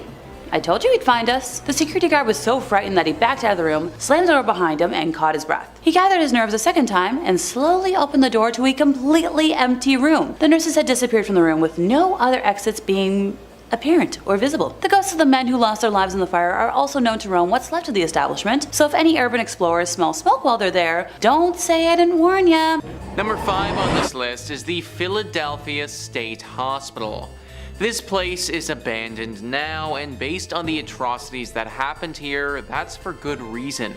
All That's Interesting says, in the early 20th century, abuse against patients in these mental asylums was rampant, but few places were as violent as the Philadelphia State Hospital at Byberry, where multiple homicides were later uncovered. The facility opened in 1903 as a working farm for the mentally ill, and patients from other overcrowded mental health hospitals were sent there to heal. But the humble treatment facility quickly became overcrowded itself and was expanded into a multi-campus hospital. In 1919, 2 orderlies confessed to strangling a patient until his eyes popped out and then blamed their actions on PTSD from World War I. Despite their confession, the 2 orderlies were kept on staff and even given a pay raise. And this violence continued for years. In 1989, a groundskeeper stumbled upon the corpses of at least 2 other patients. Violence between patients was just as common. At least one staffer reported witnessing a patient stabbing another patient with a sharpened spoon in 1944. Unethical medical practices were also reportedly carried out in the now abandoned asylum. The pharmaceutical company Smith, Kline and French owned a lab at the hospital where they allegedly conducted questionable testing on patients, likely without their consent. They had people working here who literally murdered one of the patients, and instead of doing anything about it, they just gave them a raise. These were different times back then, folks, and this asylum saw all the bad parts of this era. This murder happened all the way back in 1919, and this hospital kept running like this all the way until 1990. 1990 isn't that long ago, guys. We're only a few decades removed from this horrible institution operating. And the crazy part about all of this is that a place like this is meant to help people. What a joke that ended up being. Number 4 on this list is the Beechworth Asylum. This asylum has definitely been talked about on this channel before in relation to haunted asylums. All That's Interesting says, in October 1867, the sprawling Beechworth Lunatic Asylum was opened in Australia. The facility was built on a hill due to the erroneous belief at the time that high altitude could cleanse patients of their mental illnesses. As was typical of early institutions, the abandoned asylum took in a massive number of patients. At its peak, it housed about 1,200 patients and employed 700 staff members. Also, like most facilities of the 19th century, the treatments at Beechworth were notoriously violent. Doctors subjected patients to straitjackets and shackles. Electroshock treatments were common practice there, so much so that they were reportedly mass shock sessions where nearly the entire patient population was shocked simultaneously. Given the extent of the mistreatment that took place at the asylum, it may not come as a surprise that the facility, which was finally closed in 1995, is said to be extremely haunted. Those who worked at the hospital during its last years alleged that the hauntings began long before the hospital was shuttered. The most famous ghost who's seen these days is Matron Sharp. She was said to watch over the patients as they were shocked by the other nurses and doctors. If you ever saw her coming to your room, then there was a good chance the shock therapy was coming for you next. Now you can sense her due to a dramatic cold presence that fills the room. Number 3 on this list is the Riverview Hospital. This hospital is located in British Columbia and was still operating and doing some horrible practices way longer than anyone would care to admit. It was first built in the early 1900s in a less populated part of BC. It had almost 250 acres of land to itself and a bunch of different buildings that served various purposes. There was one building called the West Lawn Pavilion, which actually was said to house the most disturbed male patients in the whole country. This part of the hospital eventually shut down in 1983, but the rest of the place, where a bunch of questionable practices were going down, that didn't shut down until 2010. That's right, guys, 2010. Literally only 12 years ago, this place was still operating. Reports revealed that the hospital still employed electroshock therapy in the 21st century and allegedly illegally sterilized a number of patients. In 2005, 9 women received settlements totaling $450,000 following a joint lawsuit filed against the facility over the alleged sterilizations. As much as I want so badly to believe that we are out of this era of poor mental health, we might not fully be. That happened just over a decade ago. If you were sent to this place only a few years prior, then you may have had to deal with this. Kind of makes you wonder how many other places around the world are still conducting horrible treatments that we don't know about. In second place, we have the Joyland Deaths. Located in Wichita, Kansas, Joyland once featured state-of-the-art rides and attractions, holding a reign of 55 years of fun and joy. Today, the once popular park is being reclaimed by nature, piece by piece by piece by piece. Joyland came into existence on June 12th of 1949. It was founded by Lester Ottaway and his sons, Herbert and Harold. Now, Herb had a passion for steam engines and race cars, and he refurbished both types of vehicles. By 1934, Herb Ottaway had refurbished a miniature steam locomotive and cars, and was traveling with them to county fairs in Kansas and Colorado. Joyland was originally opened to give Herb's refurbished locomotive a more permanent home. As the attraction became more popular, the Ottoways eventually added a number of different rides and games to the amusement park. Now, Lester Ottaway passed away in the mid-1950s, but his sons continued running Joyland until the early 1970s, when they decided to, retire. Joyland was then sold to Stanley and Margaret Nelson, who owned the park until it closed its doors in 2004. Joyland featured attractions such as a wooden roller coaster, my personal favorite kind of coaster, a wacky shack dark ride, a log jam, a sky coaster, bumper cars, the classic carousel, and of course, a Ferris wheel. Now, on April 6th of 2004, a 13-year-old girl was enjoying a Ferris wheel ride with her friends when the restraint bar holding them in came undone. The young girl fell more than 30 feet, suffering multiple head, arm, and leg injuries, and it's a miracle that she survived. The Ferris wheel was immediately closed, while both private and federal investigations looked into whether everything was, safe and up to code. The ride managed to, reopen eventually after these investigations were wrapped up, so okay, I wonder what to code means anymore. Another notable ride at Joyland was the wooden roller coaster that was known as the Nightmare. Although the roller coaster was a staple at the amusement park, it too saw its fair share of injuries. On May 25th of 1977, one rider stood up in one of these carts and fell.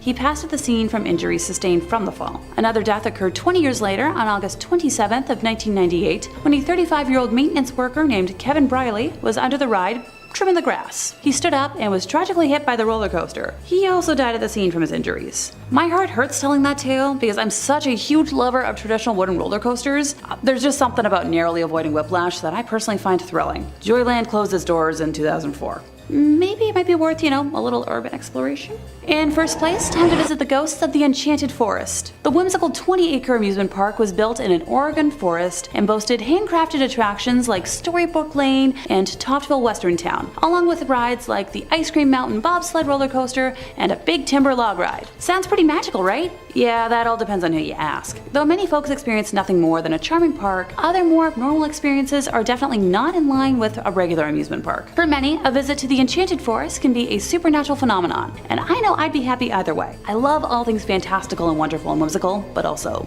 spooky. Tales of employees feeling a ghostly presence on attractions like the Haunted House and Challenge of Mondor ride caught my eye while doing research for today. The story of Enchanted Forest starts with Roger Toft, the park's creator, who spent every last penny he had to make his passion project come to life in 1971. His granddaughter, Ashley Toft, is now the park's general manager, and while she claims she's personally never experienced any supernatural phenomena on the Haunted House, she did admit that the attraction makes her feel anxious and overwhelmed. While guiding a group of experienced paranormal experts through the attraction, she led them directly to a cold spot that could be attributed to an otherworldly presence. As much as I understand the stigma of not wanting to believe in ghosts, that That's a coincidence I can't just ignore. Challenge of Mondor ride operator Chris Dunn has since told a tale of an inexplicable encounter that he experienced one morning in 2016 while prepping the wizard-themed target aiming attraction for the day. He explained how he heard footsteps behind him, but turned around.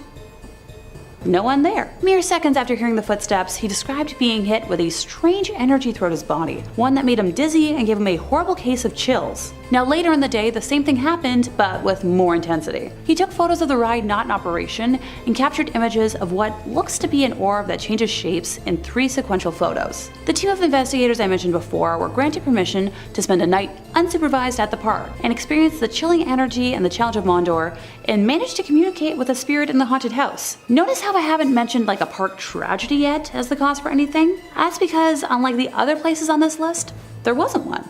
The haunted house was built during the original construction along with the rest of attractions, and Challenge of Mondor was constructed in 2006. Time to borrow that time machine I've been asking the powers that be for, and travel on back. In August of 1846, Oregon settlers and indigenous tribes of the Willamette Valley fought a terrible battle in present-day Salem, known as Battle Creek. The theory most people believe is that the energy could be the cause of the manifestation in the theme park, which was built in close proximity to the gruesome fight. You let me know what you think down in the comments. Number 5 on this list is Atlantis Marine Park. We are headed all the way down under for this one because Atlantis Marine Park is actually in Australia. AustralianNews.com writes, Atlantis Marine Park was initially a huge success with families from WA and beyond flocking to the park to watch the live dolphin shows, swim in the pools, ride pedal boats, and have their obligatory photo with King Neptune, a huge statue at the entrance to the park. However, in 1990, just 9 years after opening, Atlantis shut its doors. Western Australia's boom never eventuated, and the 1987 stock market crash put a halt to prosperity. Atlantis closed due to financial difficulty and was left abandoned. It has since been damaged by vandals and has become overgrown and derelict.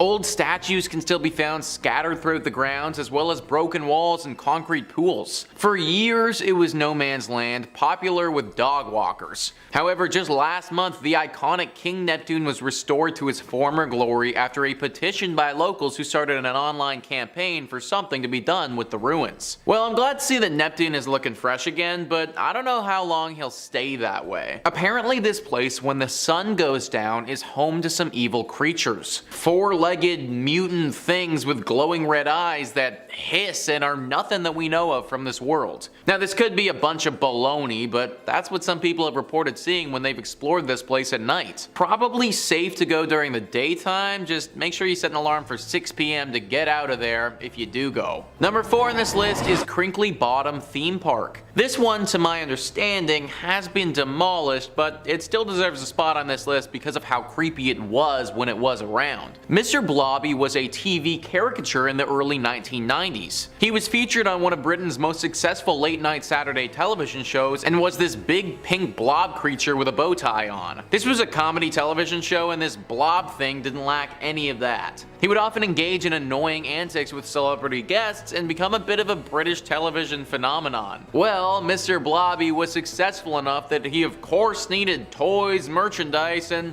heck, while we're at it, let's give him his own amusement park. Sometimes what works well on TV doesn't always translate to a fun amusement park though. Crinkly Bottom was what they called it, and it opened up in 1994. This annoying sidekick's popularity didn't last forever though, and this amusement park's life was very short-lived. The place shut down in 1996 because it simply was not making enough money. Then it faded away into obscurity and everybody forgot about this interesting little business venture. That was until 2009 though, when some urban explorers stumbled upon it again. The once bright and beautiful blobby land looked like something straight out of a horror film. It was worn and gross and just reeked of evil. Animals had taken up residence there, and based on how the place looked, it wouldn't have been surprising if some sketchy characters once did business there too. You can't visit it now because it's demolished, but you really shouldn't have been going when it was around anyways. Number 3 on this list is Boblo Island. I had to include Boblo Island on this list to give a bit of a shout out to Ontario, where your boy grew up. Boblo Island was wildly successful for a time and operated for nearly a century. As with a lot of places places on this list, though it couldn't seem to power through the 90s and had to shut down. Reader's Digest says, picture an 1898 Victorian amusement park, music from an organ grinder, women's skirts swishing around the dance hall, children's laughter echoing from various newfangled rides. That's what this theme park on Boys Blank Island, nicknamed Boblo, near Detroit on the Canadian side of the Detroit River, was to residents alike. Its doors were shut nearly 100 years later in 1993, and the area is now closed to the public. But you can boat or kayak by the remains, listening for the ghostly sounds of long past visitors. While you can't stay here overnight, you can rent these 8 haunted places on Airbnb. Being on an island really adds to the creepiness for me, I think.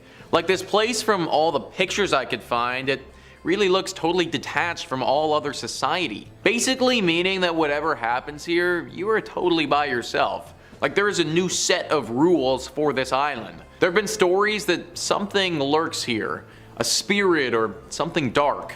Be very careful if you ever go to Boblo Island. Coming in at number 2, we have Waverly Hills Sanatorium, Kentucky. Very few hospitals have as dark a past as Waverly Hills Sanatorium, making it one of the scariest hospitals not just in the United States but in the entire world. Now closed, the Waverly Hills Sanatorium is located in Louisville, Kentucky, with the opening as a 2-story hospital in 1910 to accommodate 40 to 50 tuberculosis patients. However, in the early 1900s, Jefferson County was struck by an outbreak of tuberculosis, which prompted the construction of a new hospital. However, some of the treatments they offered for tuberculosis included fresh air exposure, even during the winter. Other treatments included ballooning the lungs or even removing a lung entirely. As you would imagine, these treatments didn't have a high success rate, resulting in a large amount of deaths and a reputation for being a place where no one is left alive. Now, according to some reports, the deaths grew so rapidly the hospital was forced to create an underground tunnel in order to cart the bodies out without having patients see them.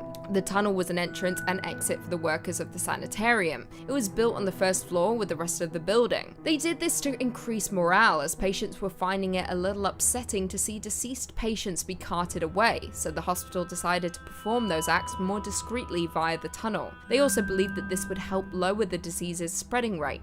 Now, once TB rates began to die down, the sanatorium became a mental hospital that quickly became overcrowded. Patients would often undergo treatments such as lobotomy, not to mention experimental procedures and physical abuse by staff. These days, it is known as one of the most haunted hospitals in the world, which houses the room where a nurse killed herself after finding out she was pregnant with the doctor's baby. And finally, coming in at number 1, we have Beechworth Lunatic Asylum, Australia. Australia is filled to the brim with terrifying wildlife that could, on any given day, potentially kill you. So saying that, it might not come as much of a surprise to know that Australia has some equally as terrifying hospitals, including Beechworth Lunatic Asylum. Originally known as Beechworth Asylum, this is a decommissioned hospital in the town of Victoria, Australia. It ultimately closed in 1995 after 128 years of operation. For those 128 years, Beechworth Asylum was home to some of Australia's most violent criminals. It was also notorious for its abusive staff members, as well as for a number of unexplained disappearances. It is said that Beechworth conducted some of the typical medical treatments of that time, including straitjackets, restraint chairs,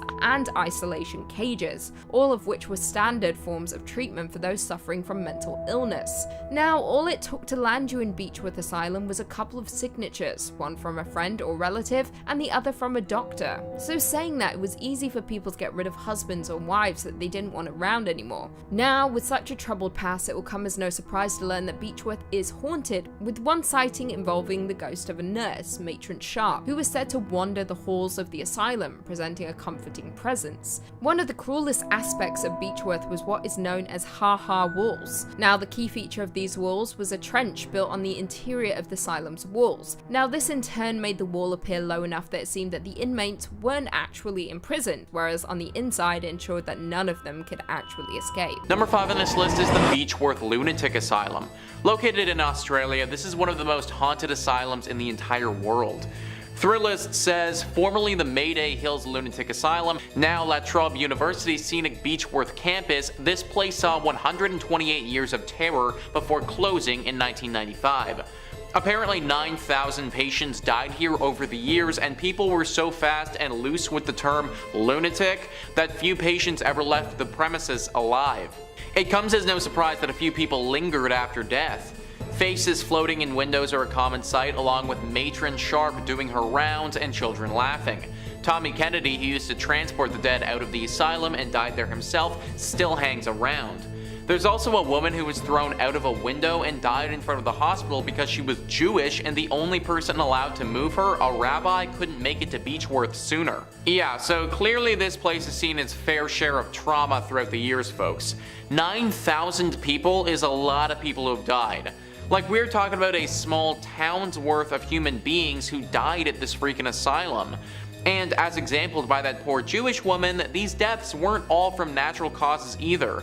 There was said to be some sick workers here, people who were twisted and got off on hurting others, people who worked at the asylum but probably would have been better suited to be in it themselves. Asylums in general are already susceptible to haunting considering what's going on, but when you have this amount of death and atrocities take place, it just makes it that much easier for ghosts and paranormal entities to cling on. Many of the locals don't even come close to this place anymore, and a lot of the tourists who do go here thoroughly regret that decision soon afterwards.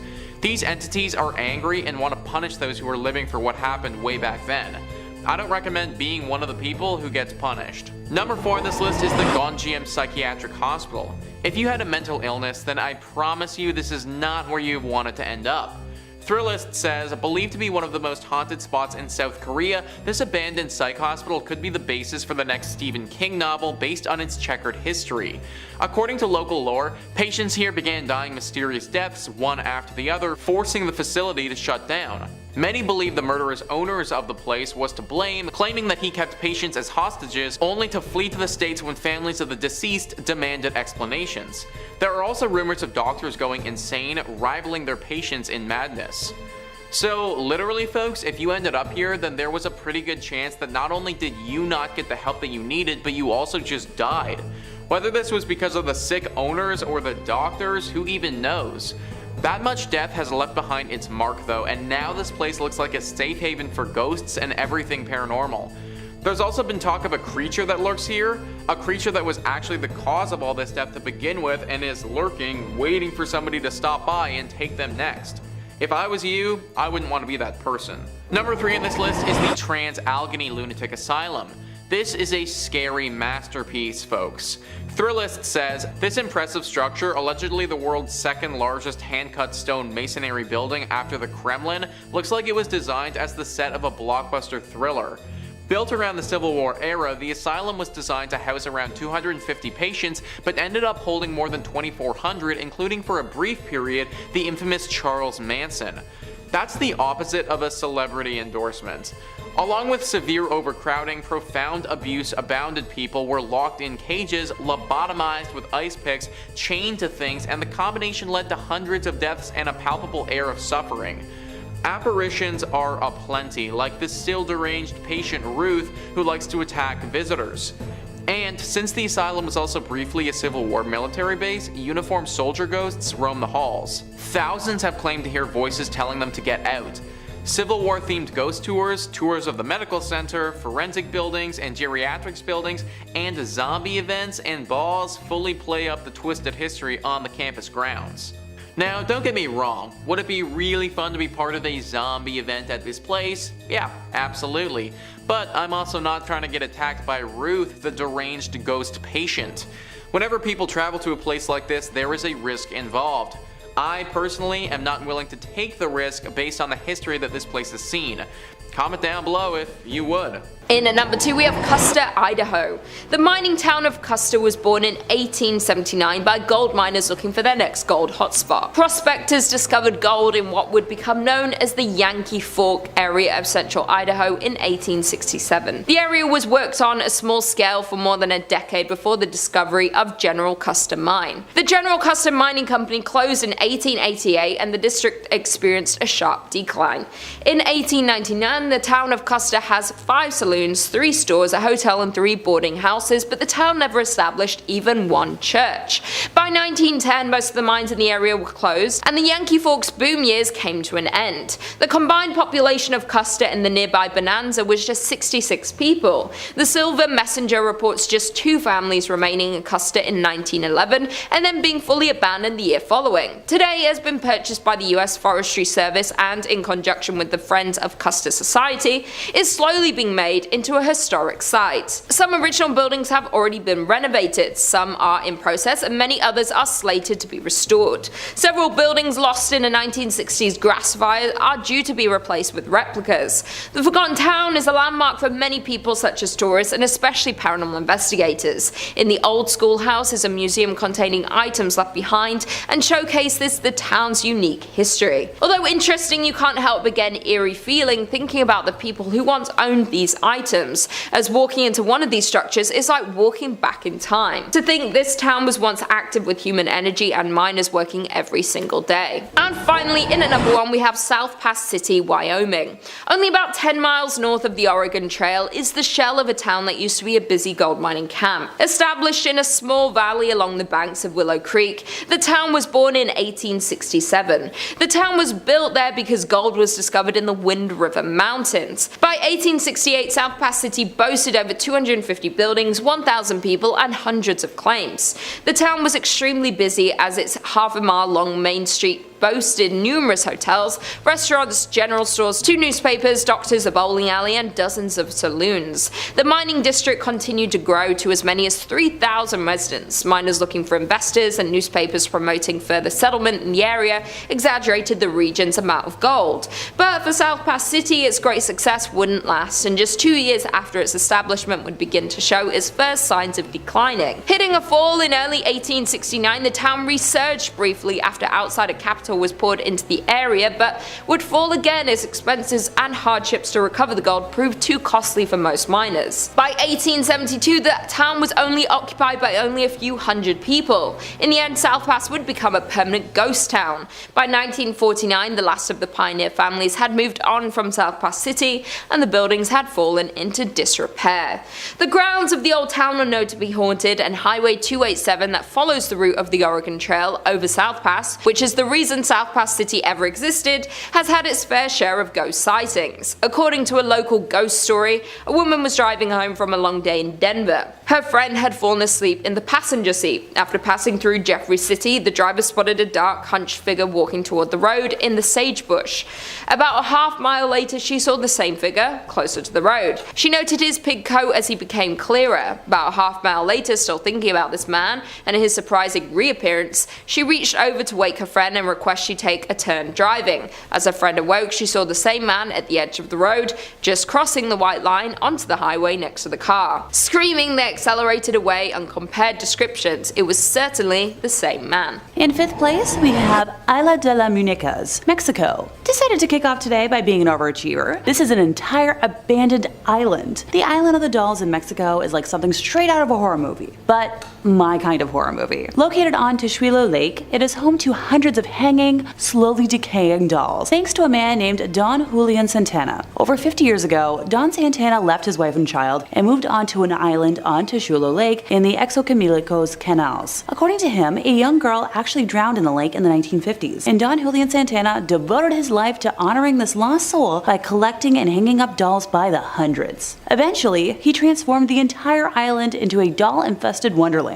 Now, he began collecting lost dolls from the canals and the trash near his island home. He's also said to have traded produce he grew to locals for more dolls. Don didn't really clean up the dolls or attempt to fix them, but he rather put them up with missing eyes and limbs, covered in dirt, and generally in whatever ramshackle state he found them in. Even when dolls arrived in good shape, the wind and weather turned them into cracked and distorted versions of themselves. Don also kept his cabin filled with the dolls, which he dressed in headdresses, sunglasses, and other various accessories. Despite the fact that most people found the island frightening, Don saw the dolls as beautiful protectors, and he welcomed visitors, whom he would, show around, charging a small fee for taking photos. In 2001, Don Santana was found drowned in the same area in which he believed that small child had passed away. According to legend, the dolls in the island are haunted by the spirits of the dead girl, and perhaps even by Don himself. Okay, who wants to go on a road trip with me? Anyone? Oh, thanks. In 4th place, we have Pripyat, Ukraine. So Pripyat is an abandoned city in northern Ukraine located near the border with Belarus. Named after the nearby river of the same name, it was founded on February 4th of 1970 as the 9th Atomgrad, which was a type of closed town in the Soviet Union to serve the nearby Chernobyl nuclear power plant, which was located in the adjacent ghost city of Chernobyl. So Pripyat was officially proclaimed a city in 1979 and had grown to a population of around 49,000 by the time it was evacuated on the afternoon of April 27th of 1986, one day after the Chernobyl disaster, making it younger as a city at that time than I am now. Although it was located within the administrative district of Ivankiv Rayon, the abandoned municipality now has a status of City of Regional Significance within the larger Kyiv Oblast and is administered directly from the capital of Kyiv. Pripyat is also supervised by the State Emergency Service of Ukraine, which manages activities for the entire Chernobyl exclusion zone. So following the 1986 Chernobyl nuclear disaster, the entire population of Pripyat was moved to the purpose-built city of Slavutich. At the time of the evacuation, the average age of residents was about 26 years old, and the city housed 13,414 apartments in 160 apartment blocks, with 18 halls of residence accommodating up to, let's say, 7,600 single males or females, and 8 halls of residence for married couples. In terms of education, there were 15 kindergartens and elementary schools for 4,980 children, each with their own nickname, and 5 secondary schools for about 6,000 students. In 2019, it was announced that folks could start visiting the affected areas if certain health and safety procedures were followed, but I don't feel like visiting a radiation-affected city is high up on my bucket list at this point in time. In 3rd place, time to visit the Bodie State Historic Park. So formerly a genuine gold mining town, located east of the Sierra Nevada mountain range in Mono County, California, and now a national landmark, it is known as one of the best preserved ghost towns in the world. It is named after W.S. Bodie, first name unknown, but rumored to be either William or Waterman, who discovered gold in 1859 in an area now known as Brody Bluff. He tragically passed in a snowstorm that same winter and was never present for what came to be. According to pioneer Judge McClinton, the district's name was changed from the proper spelling of B-O-D-E-Y to B-O-D-Y, and then a few other phonetic variations to eventually B-O-D-I-E, after a painter in the nearby boomtown of Aurora lettered a sign as such. An accidental typo that stuck through history, which is a good reminder to proofread your work. I don't do it enough. While the output from the mine is largely insignificant in terms of mining history, the violence and early endings to lives tell a different story. And a particularly harsh winter between 1878 and 79 claimed hundreds of lives, with many others perishing from falling timbers and explosions underground. So Bodie as a town grew to have a reputation for violence and lawlessness. And unlike other mining camps at the time, killings were daily events. Robberies, stage holdups, and fights happened at such a frequency that no complete record could be kept. Reverend F.M. Warrington would describe the area in 1881 as a sea of sin, lashed by the tempests of lust and passion. The first of 4 mysterious fires tore through the business district in 1892, the next destroying the town mill in 1912, and another destroying the same mill again in 1898. The last of the unknown fires demolished most of what was left of the now ghost town in 1932, taking many lives way too soon in the process. So when the last producing mine shut down after 1945, very few people were left living in what was left of the town, and all eventually met untimely ends. One man shot his wife unprompted, and 3 other men from the town took it upon themselves to take his life for that act. So according to historians, the ghost of that man would visit the 3 men after his passing, shaking his fist and appearing as if he was cursing them out. Those men soon died of mysterious diseases and illnesses. Visitors to the area have reported meeting spirits that leave them feeling suffocated, seeing doors open and close on their own, and rocking chairs that may or may not have a menacing older lady staring them down, or even the empty chair rocking on its own. So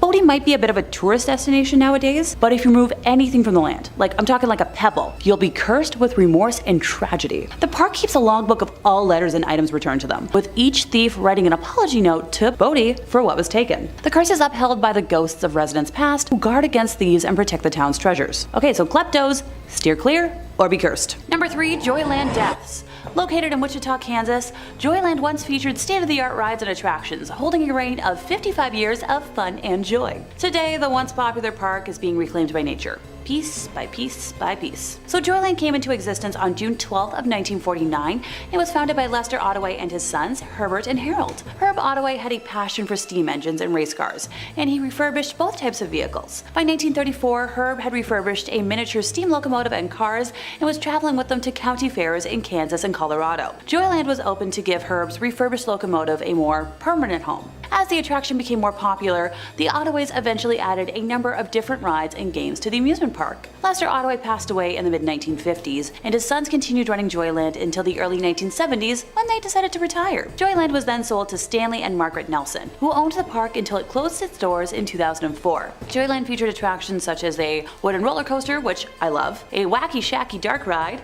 a log jam, a sky coaster, bumper cars, a carousel, and a Ferris wheel. On April 6th of 2004, a 13-year-old girl was enjoying a Ferris wheel ride with her friends when the restraint bar holding them in came undone. The young girl fell more than 30 feet, suffering multiple head, arm, and leg injuries. The Ferris wheel was immediately closed while both private and federal investigators looked into whether everything was safe and up to code. The ride was later reopened after these investigations were wrapped up.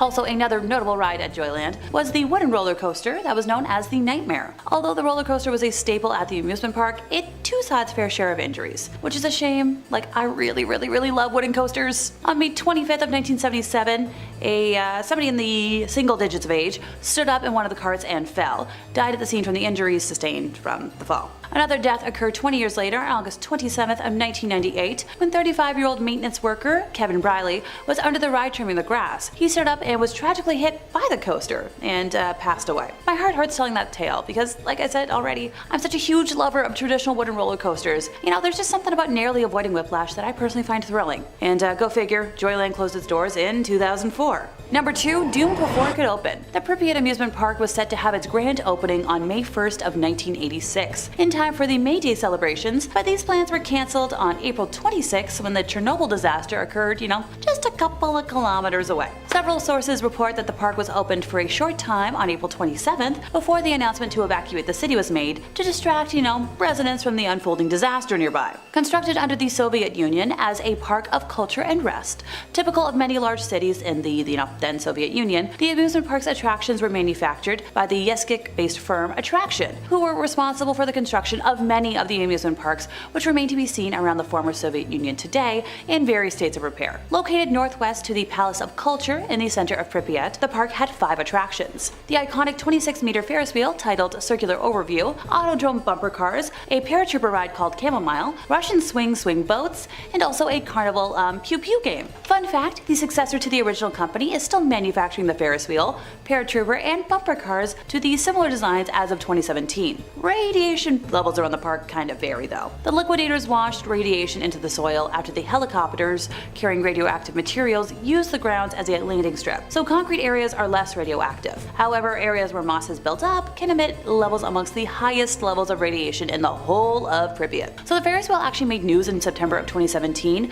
when Polish tourists turned it mechanically for the first time since 1986. Thankfully, they returned it back to its original position, but kinda neat that it could still work. Number 1, a cursed history. Lake Shawnee Amusement Park opened its doors in 1926 when proprietor Conley Snidow Sr. purchased the land. His vision to build a place for local families to relax and enjoy time together was realized as the coal miners from local towns descended on it each year, making it a fantastic destination for summer vacations. The park was full of activities. It featured a man-made swimming lake, a racetrack, concessions, and cabins for visitors, looking for an overnight stay. The big cornerstones were the Ferris wheel and the swings, 2 rides that were popular with everyone who spent time at the park. And you know what? That all sounds pretty idyllic to me. Tragedy though began to grip the amusement park in the 1950s, when several deaths shocked locals. A young girl's life ended on the swing ride when a delivery truck backed into her seat, killing her in place. Another youngster lost his life when he drowned in the swimming pool after his arm got stuck in a drain pipe. And by 1966, this amusement park closed its doors to the public, and the land sat dormant for decades. In the 1980s,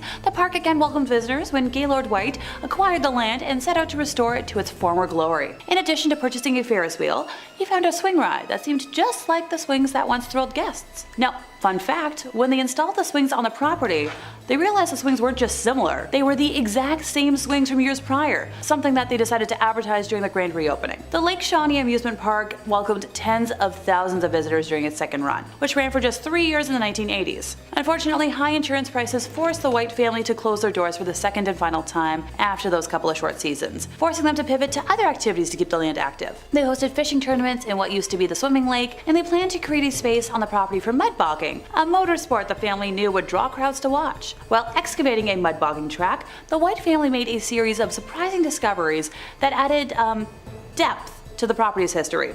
For starters, the park was built over a Native American burial ground, with an archaeological dig uncovering 13 bodies, mostly young folks. In the 1700s, the property was the active home base for the Native Americans until they seemed to suddenly disappear. Among the bracelets, clothing, and tools that excavators found, they also found mass graves that suggested as many as 30,000 people had been buried on the property. But, that's not the darkest history of the land. In 1783, Mitchell Clay was the first European settler to make a home in the area, which was heavily inhabited by the Shawnee Native American tribe. So while Clay was gone to town one day, the Shawnees surrounded 3 of the Clay descendants who were working in the fields. Bartley met his end first, and Tabitha, hearing the explosion, ran to her brother, where she was attacked and cut by a stabby implement. Her body was dismembered, and both of their scalps were taken by the entire group. Their brother Ezekiel was captured and burned at the stake. A historical marker on the road leading to the park commemorates their memories. One could wonder if the tragic history of the grounds is the reason for the 6 deaths that occurred at the park, eventually leading to it being closed down in 1966. And many locals, including the park's new owner, claim the park to still be haunted.